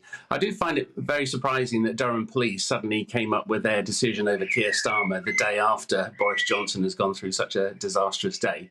That's a bit weird that it's literally the day after. But the Conservatives have to be very careful on who they select. Ideally, they should actually have a statesman or even a stateswoman that can really take, Britain forward into the future. We're at quite a critical point with the economy and the global effect that's happening with the war in Ukraine. Great Britain needs a proper leader, and at the moment, I'm not too sure of the candidates who will actually stand out as a decent leader. They also need to be very careful of who they select to make sure there are no skeletons in the cupboard. So it'll be interesting to see who actually gets down to the final two that the Conservative Party will elect as their leader. At the end of the day, it's not the general public who's voting, it's the Conservative Party who they vote to be the leader, who will then become the Prime Minister. But there won't be an election for a good 18 months to 2 years, and the Conservative have that time in which to hopefully regain the trust of the UK voters. So I think they'll be okay in the long run. They've just got a lot of work to do in the next 2 years to get back people's trust. And briefly, was it a wise move then for them to depose of Boris? They should have disposed of Boris a long time ago. I mean, I saw one of the headlines in the newspapers the other day calling him a greasy pig. He has slipped out of so many issues over the last 18 months. It's just incredible. But now they've got to really select somebody who will really take them forward into the future, and they need to make sure that they make a wise choice, because otherwise, Labour will come up on the back run to succeed. Even with slippery Starmer, I doubt it. Listen, thank you so much. It's really good to talk to you. That is Craig Shepherd. He's a GB voice from St Albans. Thank you so much. Right. Well, I've been asking you, what do you think? Are the Tory parties toast? Well, most of you have been thinking that they are. We'll find out at the end. But now it's time for my quick-fire debates, and this is the part of the show where we discuss some of the other stories making the headlines. Joining me is former Conservative advisor and councillor Claire Pearsall and Sunday Mirror political editor Nigel Nelson. Now, this is one of the quizzes here. A woman in Swansea has been jailed for 8 months after being found guilty of impersonating 150 people in order to pass their driving tests. Inderjit Kaur sat tests for candidates who could not speak or read English in return for cash before finally being confronted by staff in 2020. So I'm going to ask you, do you wish you could have someone to sit a test for you? Nigel? Yes, I certainly do, on the basis that I did fail the first time I took my test. However, it would be illegal. It would actually be very dangerous. If I'm not fit for the road, I shouldn't be on it. And certainly, I think a punishment like that is probably justified. What do you think? Any test, though? Is there a test you'd like someone to sit test. for you? Can I just do a little bit of one-upmanship first, though? So I passed my driving test first time. They're the worst drivers. I beg to differ. But I would have quite liked to have somebody with my maths GCSE. So if anybody was in that realm several years ago, then that would have been really, really helpful. Obviously, don't condone that kind of behaviour. Of course not, of course not. Right, let's move on. I've got another quick one for you then. The Royal Mint has released a new collectible 50p coin to honour British scientist and codebreaker Alan Turing. Designed by artist Matt Dent and Christian Davis, the coin contains hidden sequences and codes incorporated onto the metal. Now, Turing has already been placed on the new £50 note, crediting him with breaking the German Enigma code and saving thousands of lives in World War II. So, which other British historical figure do you think we should display on our currency? What do you think, Claire? If you could have anyone. You see, now that's really, really tricky, isn't it? Because there are so many really good people that I think it has to be a woman. Nana, how about you? Do you fancy being on a coin? I'd be quite happy. I'm quite happy to have I my think we name on the should. money. What about you, Nigel? Well, I rather like the Queen on the coin. Yeah, I she's think good. But that's a woman as well. Yeah. So I think that the monarch should always be on our coins. The monarch should always be on our coins. Nobody else. Nobody else. Right. Well, as ever, this show has been nothing without you. Thank you so much for all your thoughts and comments. Don't forget, tomorrow, temperatures are forecast to be higher than Marbella, soaring up to 30 degrees by next Monday. And London and areas across the southeast could exceed LA in temperature. And the Met Office has issued a level 2 health alert warning for all of next week. So keep yourself safe. Briefly, Nigel, best way to beat the heat? Just don't do anything. I had to walk here and I came in dripping. So I think the answer is try and lie back. Claire? Cool water on your wrists. That helps every time. Running your hands under a cool tap. Well, mine is don't wear a wig when you're driving. Don't wear a wig when you're driving. Take it off. That's basically the thing. Well, for the Great British Debate this hour, I've been asking you whether you think the Tories are toast. Lots of you have been getting in touch with your views and thoughts. Keep all your thoughts coming. I will be back again next week. What am I talking about? Next week? Tomorrow. Tomorrow. Yes, we had a poll up and I was asking whether this is the end for Brexit. And according to our Twitter poll, 18% of you said yes, and only 82% of you say no. Big thank you so much to my panel, former Conservative advisor and councillor Claire Pearsall, and also political editor of the Sunday Mirror and Sunday People, Nigel Nelson. Thank you so much to you, as ever, for your company. I'll be back tomorrow at 4 p.m. to discuss the top stories with comedian Leo Kearse and Conservative commentator Calvin Robertson. I'll leave you with the weather. Enjoy. Hello there, I'm Stephen Keats with your latest Met Office forecast, and we've got some warm sunshine for many places to close out the working week. A bit cloudier though towards the north and west, and breezier, particularly across parts of Scotland. That's because we've got these isobars running their way around the top of this area of high pressure, so more isobars towards the north, a bit breezier here, and this weak cold front just pushing its way south across Scotland into the far north of England this evening. Not weak because there's not a lot of rain on it, just a band of cloud with some patchy drizzle in places. This coming further south into parts of Wales and the Midlands through the overnight period, but tending to break up if anything. Elsewhere, quite a lot of clear weather around, one or two shallow mist or fog patches in the south, a scattering of showers and still quite breezy across the far north of Scotland. But wherever you are, it is a relatively mild, if not rather warm night. Temperatures typically in the low teens to take us into Saturday morning. So a bit of cloud around across parts of Wales, the Midlands, Northern Ireland and Western Scotland on Saturday morning. The cloud across England and Wales that should tend to break up, leaving lots of blue skies for a good part of the country. So for parts of England, Wales, southern and eastern Scotland, the east of Northern Ireland initially, lots of sunshine on Saturday afternoon. A bit more cloud though across parts of Northern Ireland, Western and Northern Scotland. Here, a bit of rain to come in later in the day. A little bit cooler here too, but further south, another very warm day with temperatures in places into the mid-20s. That sets us up for a fine evening for many places then on Saturday evening. Lots of sunshine to close out the day. Away that is from the far north and northwest of Scotland, where some perhaps more meaningful rain for a time across the north of Scotland. Some heavier bursts for Orkney and Shetland to take us into early on Sunday. Elsewhere though, it is a mostly dry picture with a fair amount of clear weather for most, and another fairly warm night. These are your minimum temperatures, so 15-16 degrees at their lowest across the south on Sunday. Then Sunday setting up to be another fine day. This area of high pressure making closer inroads into the UK, sitting pretty much slap bang across the country through Sunday. So a pleasant day is on the cards. And under that high pressure, we're going to see lots of sunshine around, unbroken sunshine for some of us. Remember, it is July, so under that sunshine, those temperatures will be rising.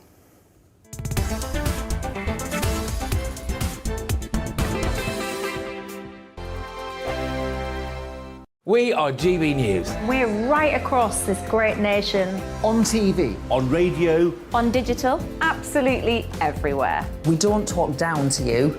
We embrace all voices with honest and civilised conversation.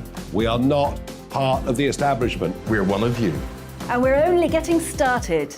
Join us on GB News, the People's Channel. Britain's news channel.